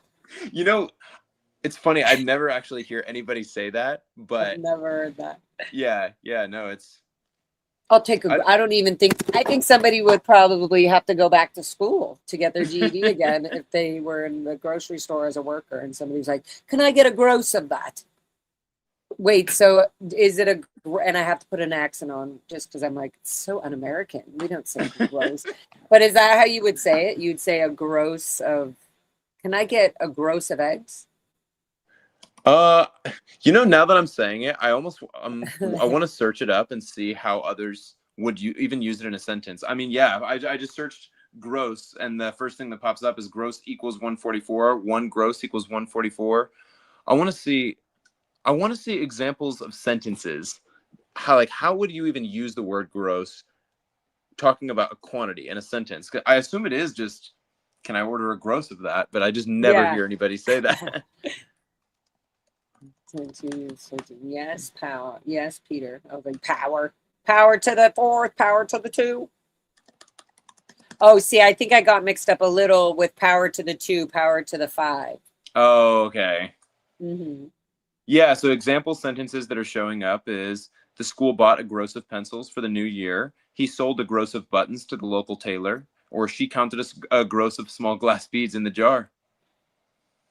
Yeah, I don't think I've ever. I wish I could save a gross of Sea Org members from Scientology. Don't we all? 144, that would be nice. That would just be nice. Indeed, it would. Can we get a gross? Yeah, we might have to start using this, guys. And also, Peter is even bringing up another meaning of gross here. He says gross weight is the total combined weight. That's the other thing that gross can mean. Which like I total. would know. I would know that because they used that in Scientology when it came to like gross income or total gross income. Like, so I did know that, like the total amount. I had to do word clearing on that definition, but clearly not 144. All right. Do you feel better about, you feel like good about square roots and like squaring exponents? Yeah. It's something I'm going to go and go on the Kaplan thing and do like practice things because they have all the calculators. So I'll get used to that, but I'm glad that I know how to do it so I can work it out more, like exercise the muscle memory. Exactly. Well, and also it's good to like understand the concept, like know what it means. Because I mean, it's one thing to know how to use the calculator to like find the square root of something, but it's another thing to understand like what square root means. Like, so I do think it's good to like talk about it too. But yeah, I would definitely say that going through the Kaplan materials that you have access to with the online companion is that, that's definitely worth it. Yeah. Looking at what else we went over in the calculator section, like we also went over some with percentages and like how to use the calculator and use the second function to calculate percentage. We can do some practice with that right now. I feel like if we wanna just kind of skim through some more lessons tonight, since we're already coming up on like an hour and a half, I feel like there's other easier ways that you can use to calculate percentage beyond just using the calculator functions and like the second function. My thought is that maybe we could skip ahead and look at the next lesson, unless you want to stay and do some more calculator stuff. Do you feel like you want to do some more calculator stuff? No. No, it's too much. We need to go on to another thing so I don't get over fucking heated. Sounds That's good. all I can think of. It's like a car overheating because Mm-hmm. you're putting too much pressure on one part. Nice. Okay, so lesson 4 is word problems. Well, I mean, this is another one where I'm not sure if we did all of them. You know, how about in your book, can you flip to page 228 so that we can see 228 and 229 and see how many of them we did? Because I don't remember how many of them did and where we stopped. On 228, we did all of them.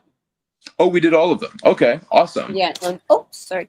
And then what about the multi-step word problems on page 230 and 231? 230. Yeah. Nice. Number 225 is the answer. And practice 4.2. Yeah, that's right. Yeah, we did that. Awesome. Okay. Asparagus. Yeah, remember restaurant. How many asparagus? Oh, maybe I did that with Peter. No, actually, looking at mine, I did this one too. So we did this together. That's right. Okay, awesome. I feel like that's another one where it'd be kind of hard for me to come up with just word problems. That if you don't have the opportunity to also read them in front of you, I feel like that'd be hard. No, but also that's there's fine. so many sample word problem worksheets out there. Yeah. And even with some of the fun worksheets that you got, I feel like some of those will probably. Well, I don't know. I'm not sure exactly what's in all the workbooks that you got, but I would imagine that there are some word problems in there too. And if you want, there's definitely like free resources available out there. Like if you just look up or like 5th grade multi-digit addition and subtraction word problems, like resources will pop up. So yeah. No, I got all that down. I'm gonna do it. I just haven't even had time to go and sit down. I got the printer set up and like just stuff. So I'm going to see how it goes. And once I'm able to do it all, I'm going to be like printing away and doing everything. So nice. And I just got these books. So now I think it's actually a good time to just dive in and have fun with that. Literally. Okay. So are you thinking now you want to look at one of the books that you got, or you want to like just look at something fun that's just interesting in here, like without worrying about like testing stuff? Yeah, we can. You want to just end it off on something fun or different? I don't know. Sure. Let's look again at the table of contents. So I sort of, and again, like, there's no pressure. Like, Oh, here's a I think question. I just sort of like assume that maybe the first test that you'll be most likely to take once you feel like you might be ready to take a test is math, just because that's what we've spent the most time already, like, preparing for. Of Yeah. course, if that changes, that's fine. But do you know if there's another test, like, of the other three, which are reasoning through language arts, science, and social studies? Do you know if there's one of those that you're like most interested in and like most want to? Science. Yeah. Okay. So Weird science. Woo! So looking at science and looking at all the lessons that there are there, there's science practices, there's life science, cell Wait, structures. how T Oh, said yeah. how is it T Nippolanian? How do you find the square root with pen and paper? How do you there's actually not really a way, honestly. It's not like long division where there's like a way to solve for Drive it. yeah, put it all down. I mean, there's like, I think I know all my squares up to like 15. Like, if I were to count by perfect squares, like 1, 4, 9, 16, 25, 36, 49, 64, 81, Oh, whoa. 99. Yeah, see. Or no, I messed up. 81. What's after that? 100. I'm just counting like 1 squared, 2 squared, 3 squared. You can learn them up to a certain point, but I mean, for some numbers, especially when it's not a perfect square and it's not a whole number and it goes into a decimal, yeah, you just need to use the calculator. Okay, cool. Well, I'll be able to do. Foxy decided to come on this side. So looking at what else there we see here for like life science. So life science, that's like human body systems, health issues, reproduction and heredity, modern genetics, evolution and natural selection. So that's all life science. Then there's also earth and space science, where there's lessons about structure of Earth, Earth's resources, weather and climate, Earth and the solar system, expanding universe. And then there's physical science, which includes like atoms and molecules, properties and states of matter, chemical reactions, the nature of energy, motion and forces. There's actually a lot of stuff that could be interesting here. I'm sort of interested to see like human body systems and health issues, reproduction and heredity. But honestly, out of everything I just read, is there anything that sounds like interesting to you? All of them a little bit. But what you were saying, just about the human body and that. Yeah, why not? Let's go to 522. I guess part of why I'm almost interested in that is because I know that in Scientology, like everything that you learn about the body, it's the like body we're is just spirits. Exactly. Treat your body like a piece of object and just shut up. Get back to work. Hey! I have to do that so they know they're gonna get sport if they keep it up. You just knocked down the trash can. You're lucky I already not cleaned it. So what page was that actually? Black Beauty. I'm looking at 522. Get out. Absolutely not, you little chicken butt. Okay. You at page 522? 522. Okay. Human body systems. I don't know why this is so exciting. Oh yeah, we're getting to learn just facts. I mean, math, you're learning like processes and like how to work with numbers, but science, it's cool because you're learning like facts that people have researched. And I love this. Yeah. You want me to read out loud and then you can like follow along in your own book? Yeah. All right. I'll pretend that I'm a student in the class listening to the teacher, and I shall not interrupt without raising my hand. Nice.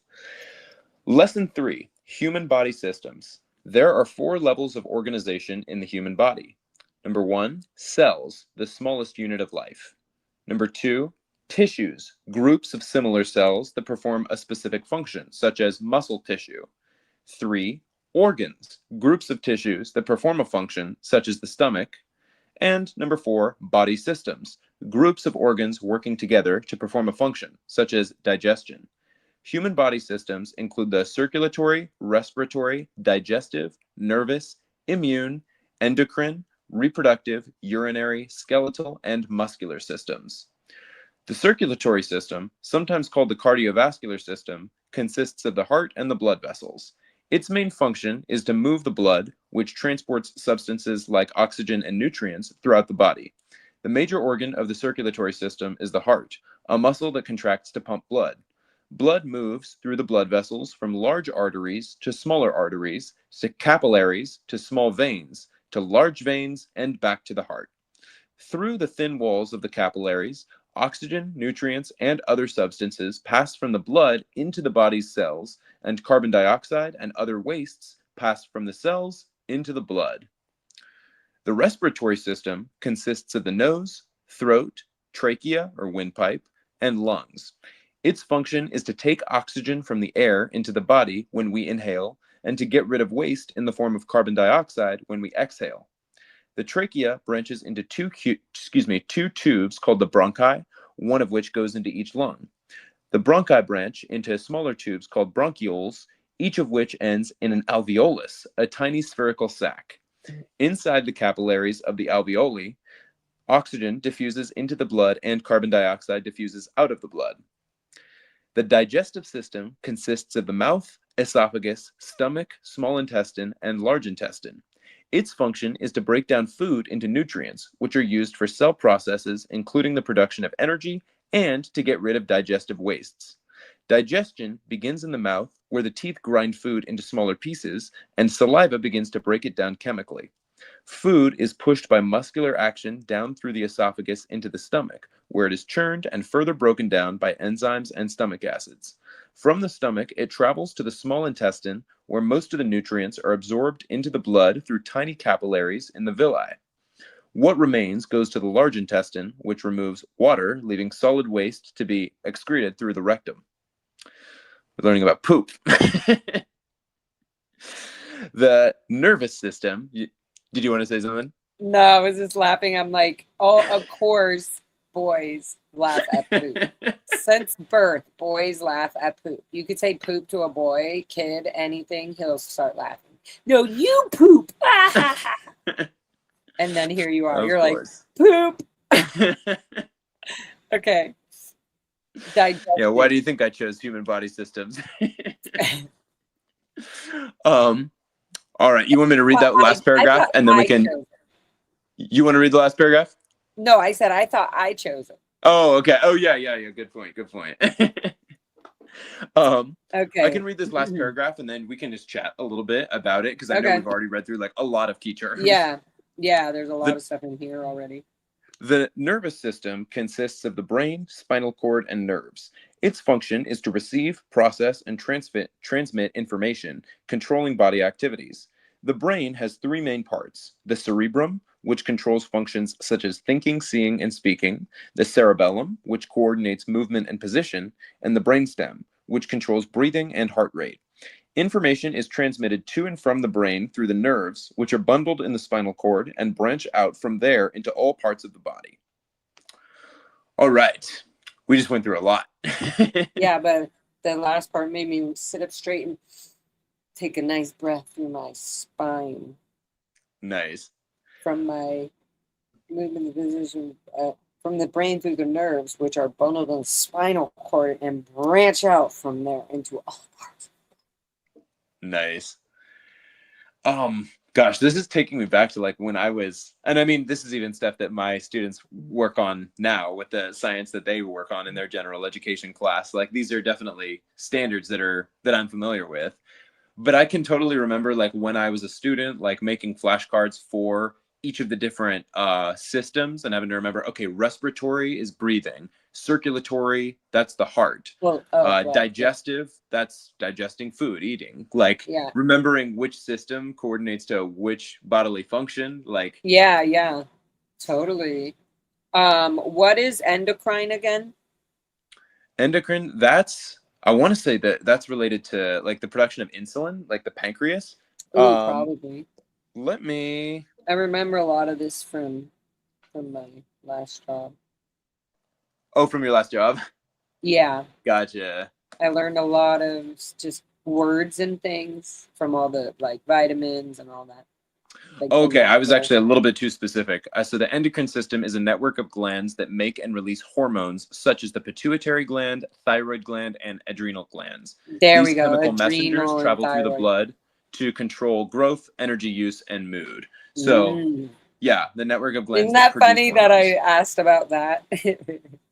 Well, it's one that's not as it's not Popular or as clearly whatever. defined. It looks like the only ones they name a bunch of systems up in that top paragraph, but then the Yeah. only ones that they have like a whole paragraph dealt at dealing with are circulatory, respiratory, digestive, and nervous system. It doesn't. So no, I get it because it doesn't. This book doesn't go deep into the functions of the endocrine system.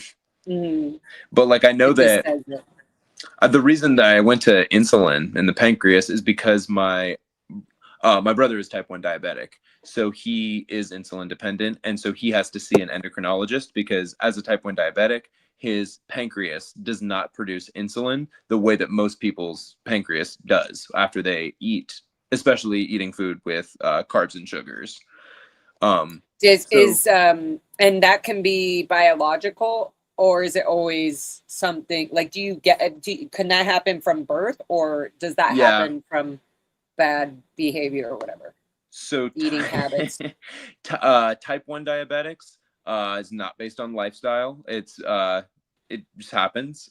I guess you could say genetically, but I don't even know how well that's known.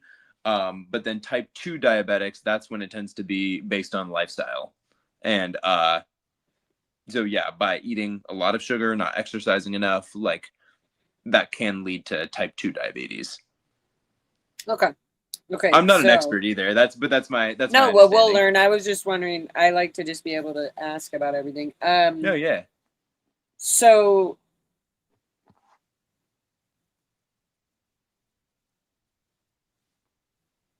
I feel like it's it's going from like, well, I guess it's all over, but it's going from like,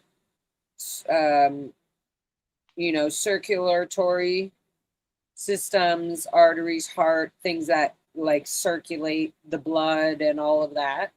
And then respiratory is all breathing and oxygen. Mm-hmm.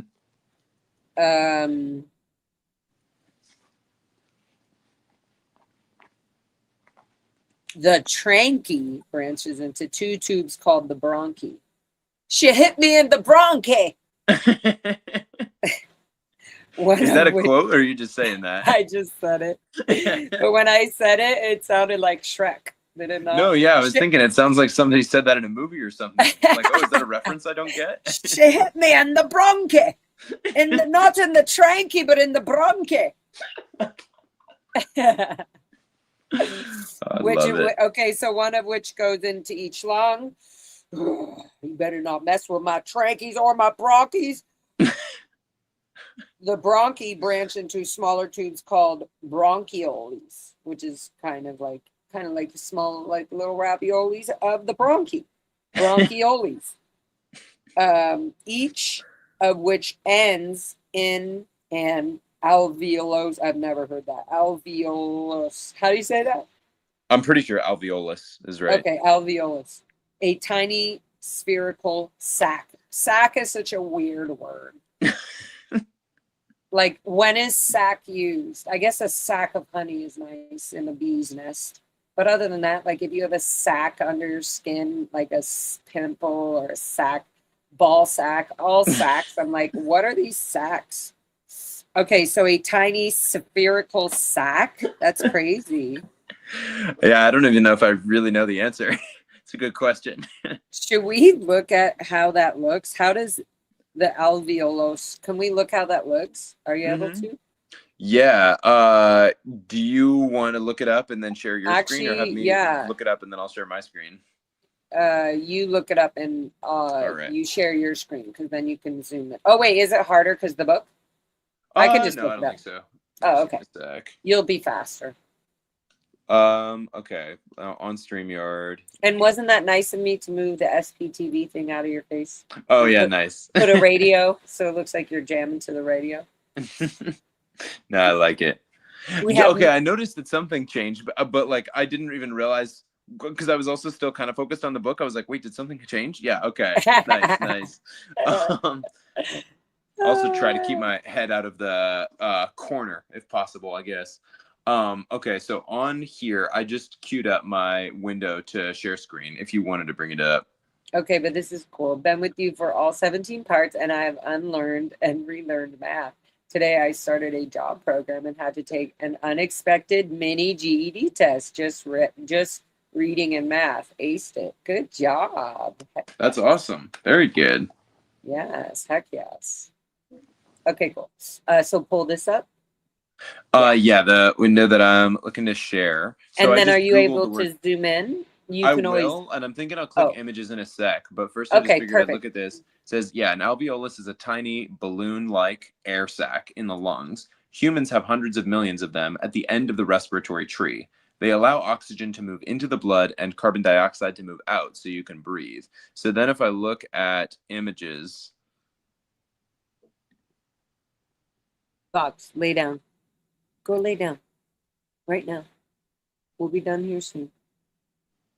Whoa, what the hell? Those are at the end of what?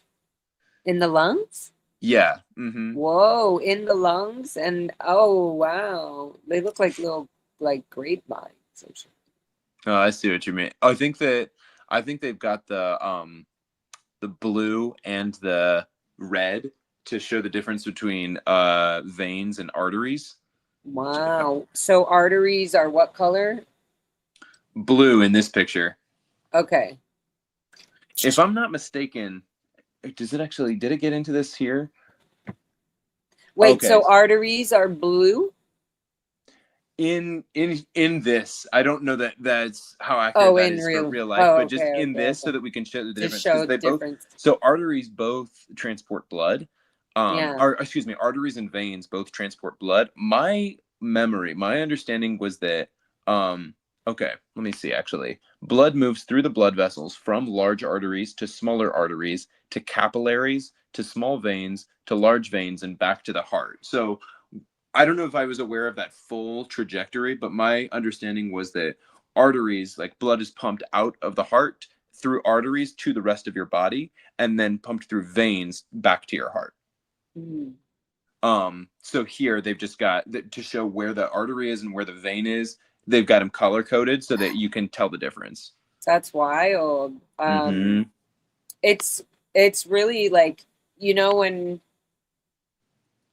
education is so important, because when the more you like, even right now, I'm like feeling my lungs and I'm like, I'm so proud of my lungs. My lungs are like so strong. And like, I'm like, dang, these things are working. And like, we don't think about that. And it's like, yeah, this is so important and sweet and also very interesting. And like, this isn't even the heart or the organs or anything. This is just this is the lungs. We're just talking about the lungs, the air. We're talking about the respiratory system. But also, like you were talking about, like I do think that it makes sense that they talk about the circulatory system and then the respiratory system, because I mean, your heart, your whole body depends on your heart continuing to pump blood. Like that's such an essential portion that even though this is about this picture relates more to the respiratory system and then it shows the lungs, it's like your blood also has to be healthily pumping body through the lungs. And so the section about arteries and veins, like it does all connect together in a certain way, like all the human body systems function. But do you feel like, I mean, obviously in reality, like if your lungs are popped or something, you have very limited time left to, but if one is like slightly popped, you still got the other, and like maybe not popped, but like, for example, I'm actually thinking of this. My mom, when she had and still does, this might be very triggering for people, so be careful. When because she's in the Sea Organ Scientology at Gold Base, they used to have her take the shuttle van from Gold Base down to, or whatever, to LA, to Shaw Health Center to see Megan Shields. And Megan Shields would give her injections into her back for her spine, because she messed up her back when she stopped doing ballet suddenly, and then she started doing Scientology. Long story longer, Megan popped my mom's lung. She was like joking around a little bit with my mom. And then my mom was kind of like, hey, like, I can't, hey, Megan, like, she was like, I'm having a hard time breathing. And so my mom was rushed in an ambulance to the hospital to get emergency thing. And they just took a chunk of her ear, behind her ear, a little piece of tissue that's like, and then they put it on her heart, something like that. That's weird. I didn't even remember all those details, but yeah. Anyway, so, but I was just saying, like, learning about this, I guess I'll learn. I always thought, like, yeah, like breathing is, like, you could die from one of these main organs or essential. What would you call this an organ? Are your lungs, is your respiratory system an organ? Yeah. As Three as far as I organs, know, I mean, looking at tissues the that way that perform a organs was function. defined here, yes, I do believe so.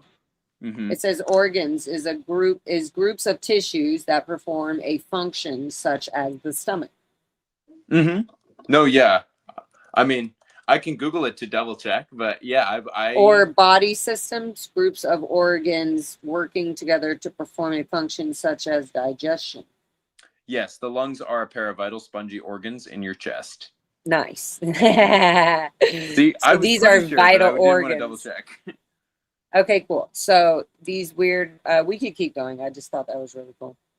Nice. So I'm like, dang, these lungs are precious organs. We read through the whole lesson there. So the lesson is just that one page. Do you want to look at the questions now on page 523? Yeah, sure.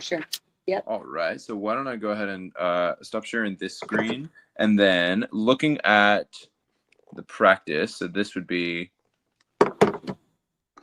right here. Practice 3. Questions 1 through 3 are based on the information on page 522. Number 1. Which human body system interacts with each cell of the body? A, the circulatory system, B, the digestive system, C, the muscular system, or D, the skeletal system? It's B, the digestive system. You know, and right? I'm honestly not 100% sure here. My thought was that it would be A, the circulatory system, because that involves your heart, and your heart is pumping blood to the rest of your body. But actually, let's look at the answers. I thought digestive because body systems, they said groups of organs working together to perform a function such as digestion. But let's learn it. Let's see. All right. This is 3 point less. Oh, okay. It's lesson 3. So 0.3. Let's steal the answer. Give me the knowledge. Steal the answer. Yeah. Number 1, A, the circulatory system. Okay, yeah, that makes sense. Yeah, because the circulatory system transports blood to all cells of the body. Yeah, exactly. The blood. And so, okay. So the body system was just giving me an example. It wasn't saying it's digestion. It's just saying one of the examples is. Yeah, the digestive system is one of the major body systems. And then, this one. Human body systems include the circulatory, respiratory, digestive, nerve, immune, endocrine, reproductive, urinary, skeletal, and muscular. Okay, that makes sense. It's like everything of the body. Basic. Yeah. Okay. So can you ask me the question again so I can pretend that I got it right? Yes. Number 1, which human body system interacts with each cell of the body? The circulatory system, A. Very good. Oh, yeah. Excuse us. We need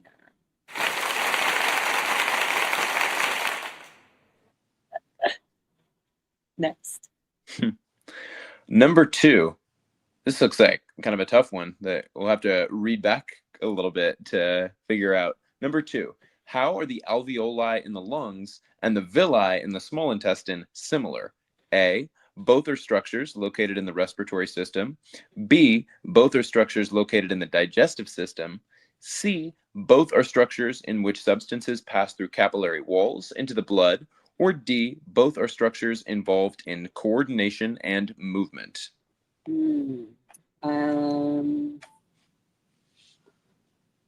I'd say the first thing I'd do here is eliminate the answers that I know are wrong. Wait, I want to just. If you want to take a second, just read back. That's cool I just too. want to hear it first. I just want to let it be in my brain. I want to hear. I see you already get the question. I don't get it yet. I need to hear it again. Do you want me to read it again, or you want to read it? No, I'm reading. Okay, go for it. In the lungs and the villi in the small intestine, similar. All right, so it's already in the lungs and the intestine. Both are structures located in the respiratory? No. Both are structures located in the digestive? No. Both are structures in which substance pass through capillary walls in the blood. Both are structures involved in coordination and movement. I mean, both are structures involved in coordination and movement. But I don't think that's what it's asking. They're similar because I'm reading where back a little too. how are the in the lungs and the villi in the small intestine? Does it say on the picture? Oh, it doesn't even show on the picture. How rude! Why don't they? You know what? I'm gonna put that in. Here's my pen. So what was the here? Let me figure this out. Hold on. In the lungs. Okay. The bronchi branch into smaller tubes called bronchioles, each of which ends in the alveoli. Yes, a tiny spheric sac. That's what we were talking about. See, inside the capillaries of the alveoli, oxygen diffuses into the blood and carbon dioxide diffuses out of the blood. So, which human, how are the alveoli in the lungs and the villi in the small intestine? Where's the villi? The villi were from the stomach, it travels to the small intestine where most of the nutrients are absorbed into the blood through tiny capillaries in the villi. So they're both carrying. What remains goes to the large intestine, which removes water, leaving solid waste to be excreted through the. Okay. See, you're laughing too.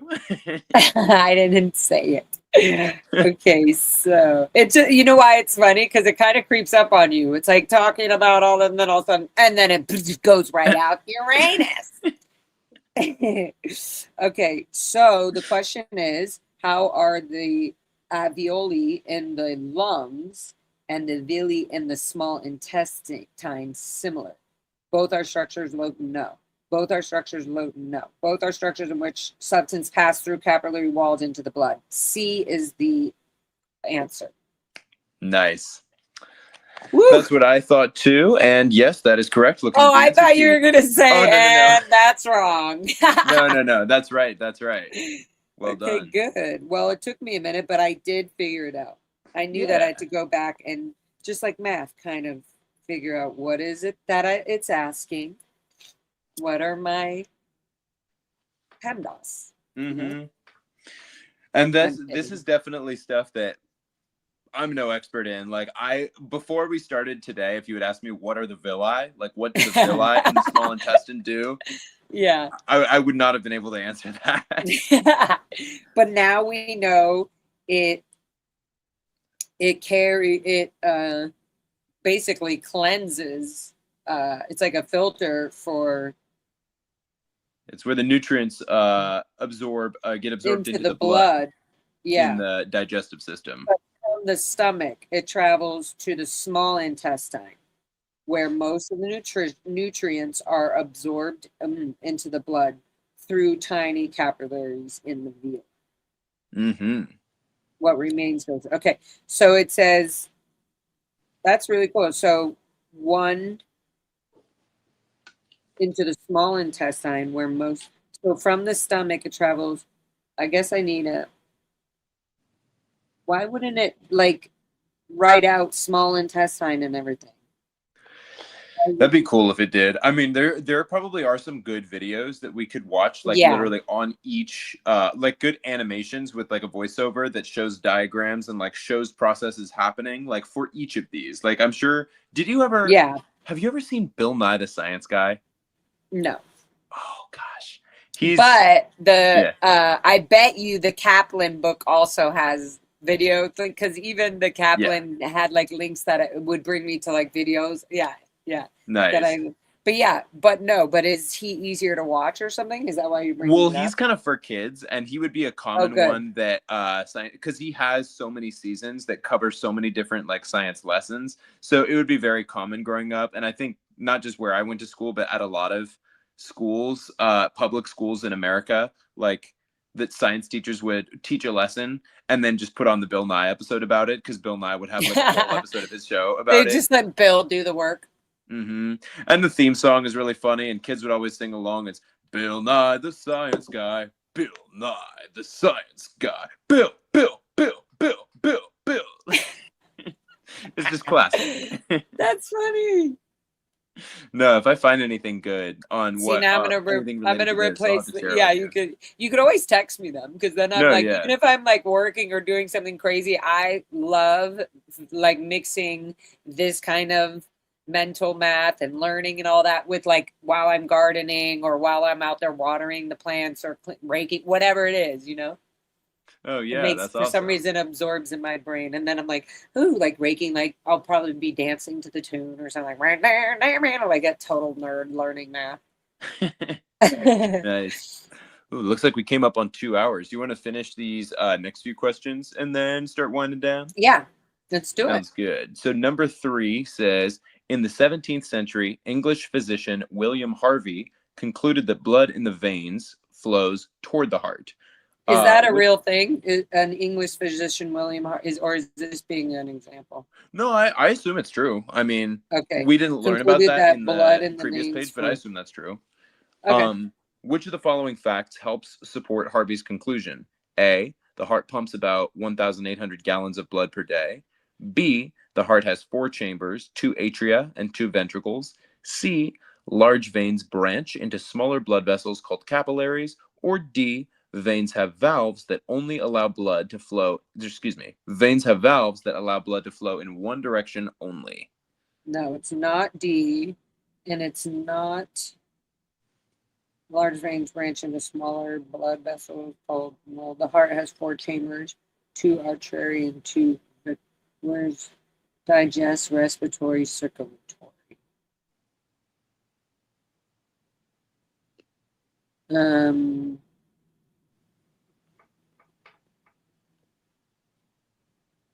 Yeah, blood.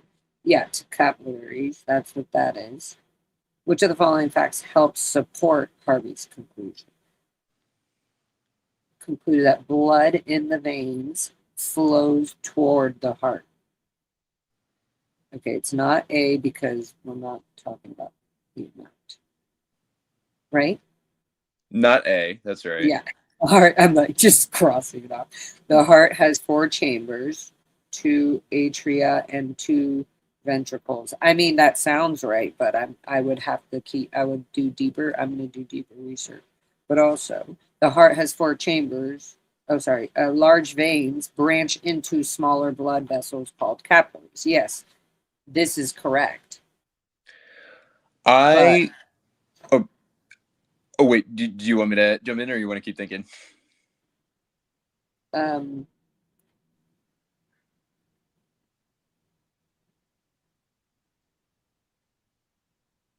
See, its main function is to move the blood, which transports substances like oxygen and nutrients throughout the body. The major organ of the circulatory system is the heart, a muscle that contracts to pump blood. Oh, that contracts to pump. Oh, that's a good way to describe the heart. A muscle that contracts. Is it like like when you're having contractions? Mm-hmm. Yeah. A muscle that contracts to pump blood. blood moves through the blood vessels from large arteries to smaller arteries to capillaries to small veins to large veins and back to the heart.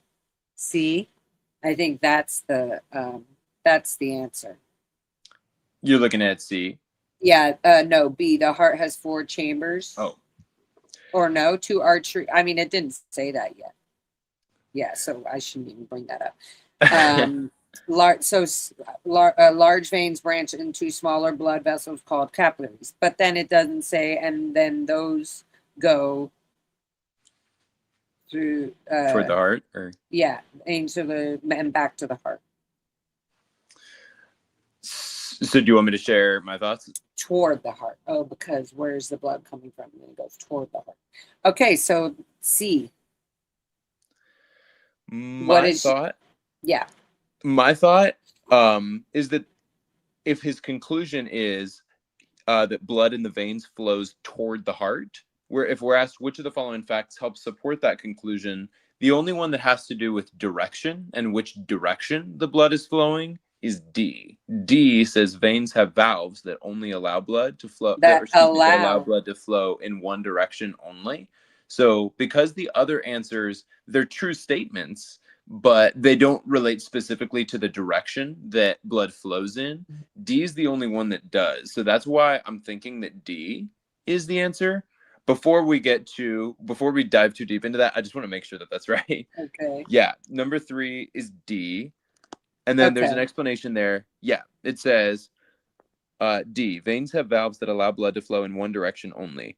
Of the 4 facts given, this is the only one that involves the direction of the flow of the blood. Therefore, it helps to support Harvey's conclusion that blood in the veins flows toward the heart. Okay. Does that reasoning? Sorry, what was that?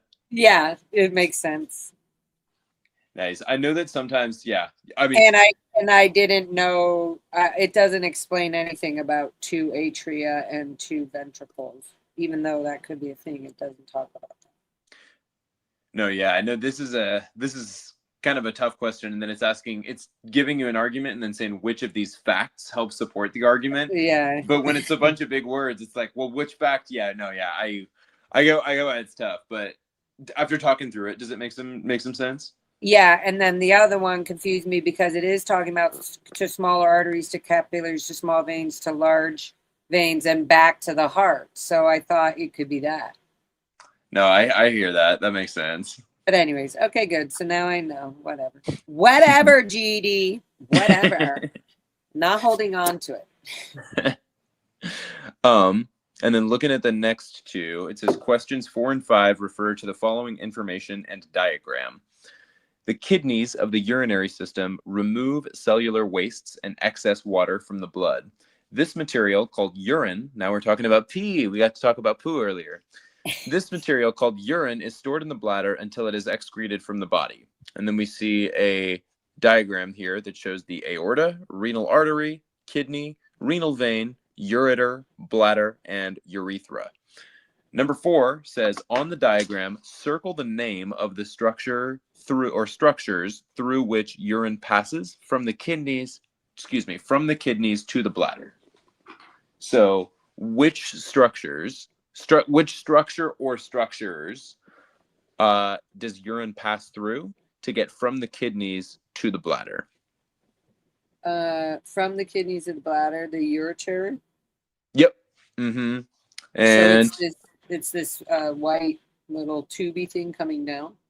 Correct. That is right. Okay, I'm circling it. And circle the name. Yep. Circle the name. Whoops. I circled the actual thing. So, and they're on both sides, or is there multiple?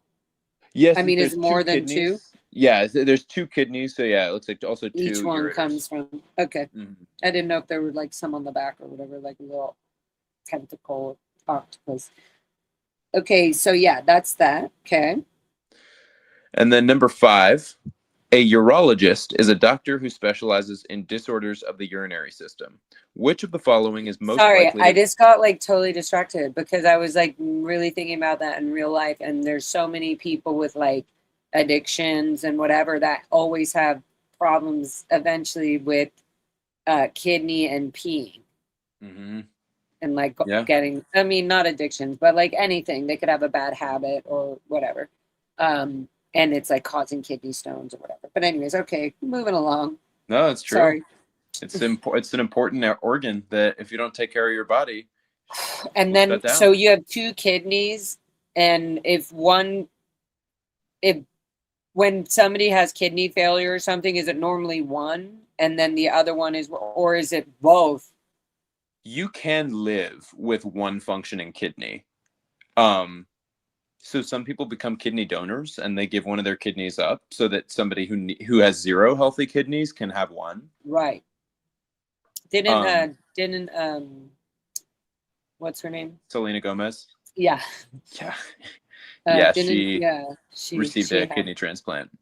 Yeah. Okay, cool. Okay, let's move along. We're almost done, guys. Gosh, I can't even think about that without thinking about all of the celebrity like gossip and drama that is associated with that story. Yeah. But we don't need to get into that right now. Yeah. Number five, a urologist is a doctor who specializes in disorders of the urinary system. Which of the following patients is most likely to be treated by a urologist? A patient with low levels of iron in her blood. B, a patient with a painful kidney stone. C, a patient with swollen veins in the anus called hemorrhoids. Or D.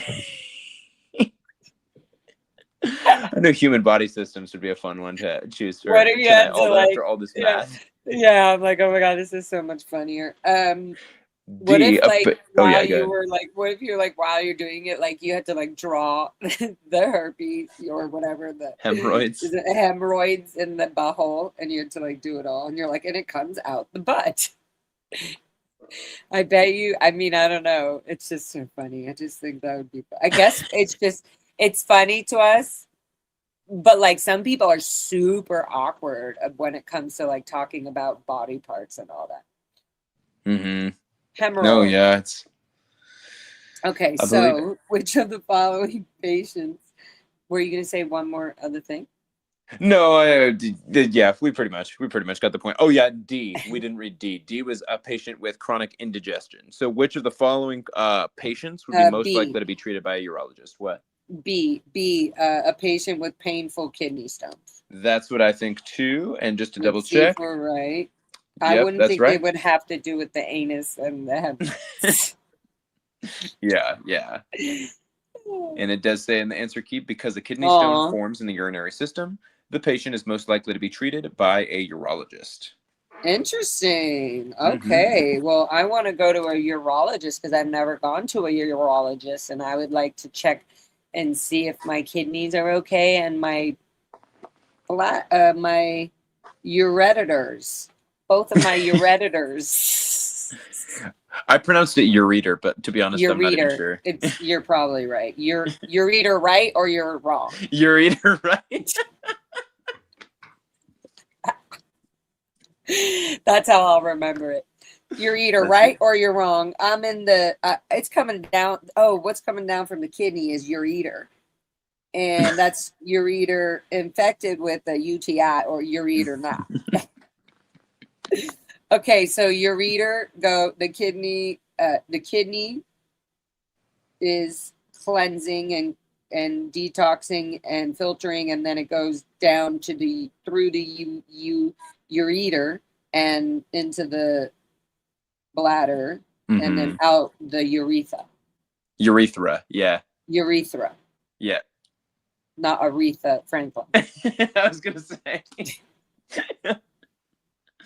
R-E-S-P-E-C-T, find out what it means to me. Bring that digest down, please, through the kidney, ureter, down through the bladder, urethra. Respect the pee. It better be clean. Okay. Okay, good. That was the last one. Wow. Well, that was fun. That was fun. Nice little review and refresher. Some stuff we've already gone over, and then a little science lesson to close it out. That's the most thing I've learned about the body in actual class. Nice. I don't think I've ever learned about the body. No, yeah, I'll definitely have to find you some good Bill Nye videos. Sure there's some good Bill Nye out there. Okay, you can text me them. Yeah, Urethra, it's urethra. Ureter. It's ureter. Ureter infected in your reader, or you're not. You either is or you ain't. Okay, cool. Oh, nice. Your reader, that's funny. All right, well, that's fun. And then what was the next one? Health issues. Cool. Okay, well, yeah. I can jump around and play with my new books for practice for the math and the subtraction and just getting used to my multiplication flashcards and stuff. And then this was a great session. Thank you. And then I can start getting ready and print off the timetables and anything else fun that I have. And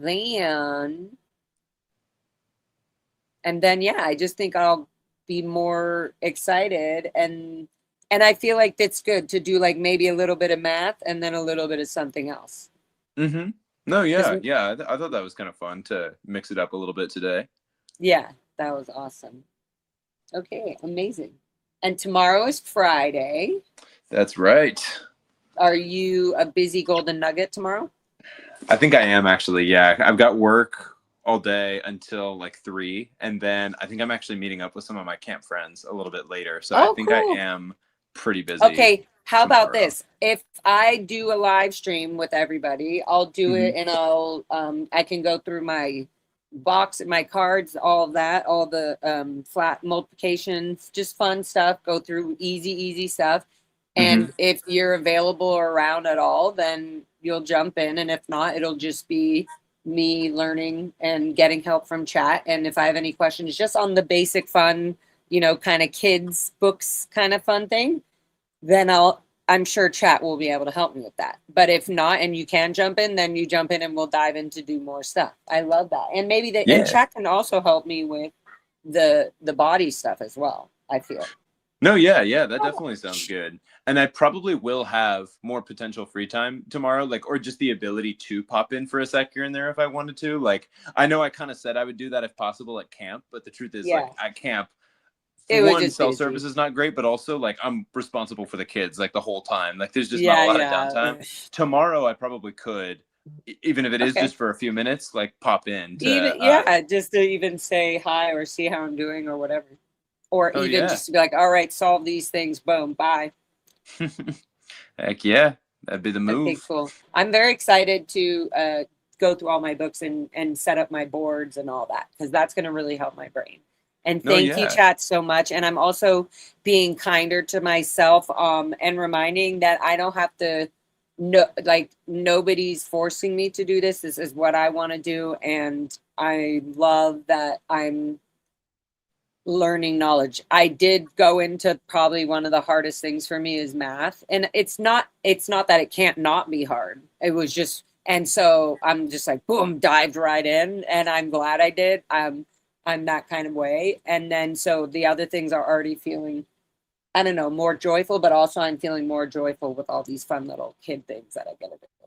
So nice. We'll see. So it's Friday. And again. Yeah. Oh yeah, go ahead. No. I was just thinking for schedule Friday. Probably I'll do maybe a midday Friday, Okay. And it will just be fun. I don't know. We'll see. I don't know what you'll be doing. I might do 222 or 111.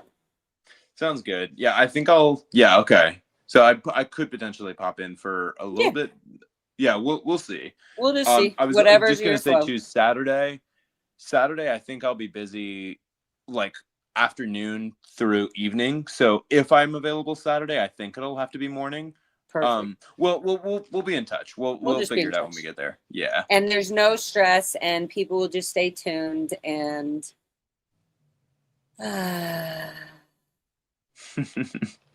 and this is fun, and I feel much better after the therapy, and then coming back into this on this stream and just being okay, good. I feel like I released old built-in tension from Scientology telling me I have to study a certain way or know something quick, or I don't have the skills to learn if I'm not getting it right away, or I'm being disrespectful because I'm yawning. Like, it's just so stupid, everything that goes through my head. Plus the actual just like neglect and all that triggers when you realize. But I'm remembering that we're doing good, and I'm proud of myself. And maybe I'm not good at this, but I'm also really good at other things in life that I never was taught. So it'll be fun.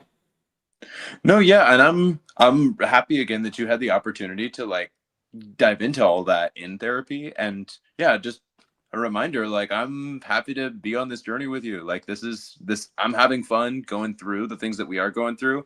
And even today, like going through some of the science stuff, I was reminding myself of stuff that I haven't read in years, like the villi and the ureter. Like, these are not terms that I see every day, so it's nice for me to get the refresher too. But I mean, yeah, I'm always down to keep going with the lessons, just continuing on the track that we've been. I'm also down to mix it up, try something different, go back and look at some of the easier books that are breaking down just the more basic concepts that are good to get extra practice on. Like, totally, all of that. Yeah, as Kathy says, I'm glad you've taken some of the pressure off of yourself.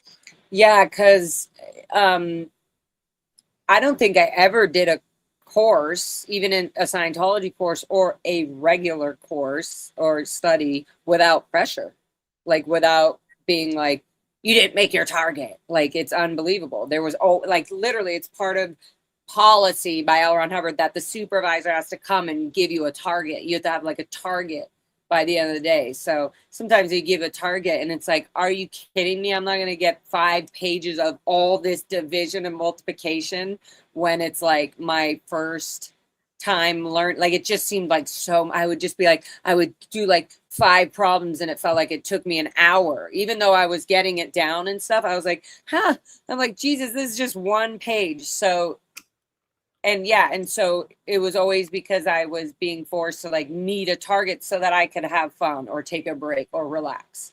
And so now this just feels so much better because I can take a break. I can eat. There's like, I can do whatever I want because we are adults, but it also just feels like I love that I'm able to shift it from feeling stressed about it and saying, hey, you know what? This is stressing me out a little bit too much. Why don't we move on to another subject that can be fun? And then we'll come back around and I'll have more energy for that thing that was stressing me out. So totally. I love that. And I love your patience, and I love how you're teaching, and I love that we're getting through. I love it. Heck yeah. Yeah, we'll keep doing it. And I got a facial today.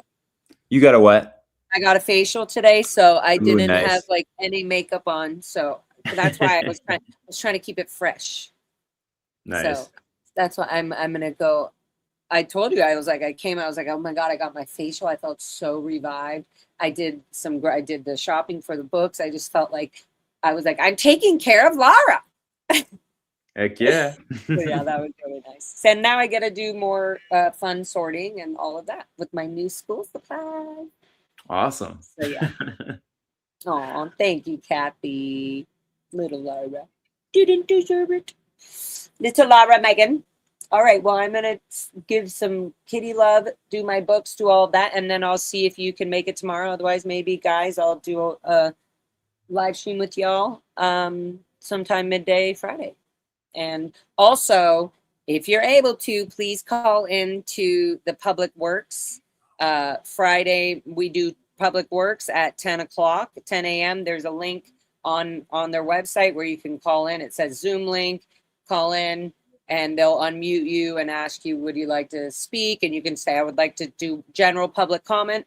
And they'll give you 1 minute. And you can tell them all about the abuses of Scientology and why they should not be getting any street permits or street closures and using the city to promote and recruit more people into their cult and lying behind a status where they're really just being a corrupt organization. Disgusting, literally taking over people's lives and ruining them by manipulating them into it in the first place.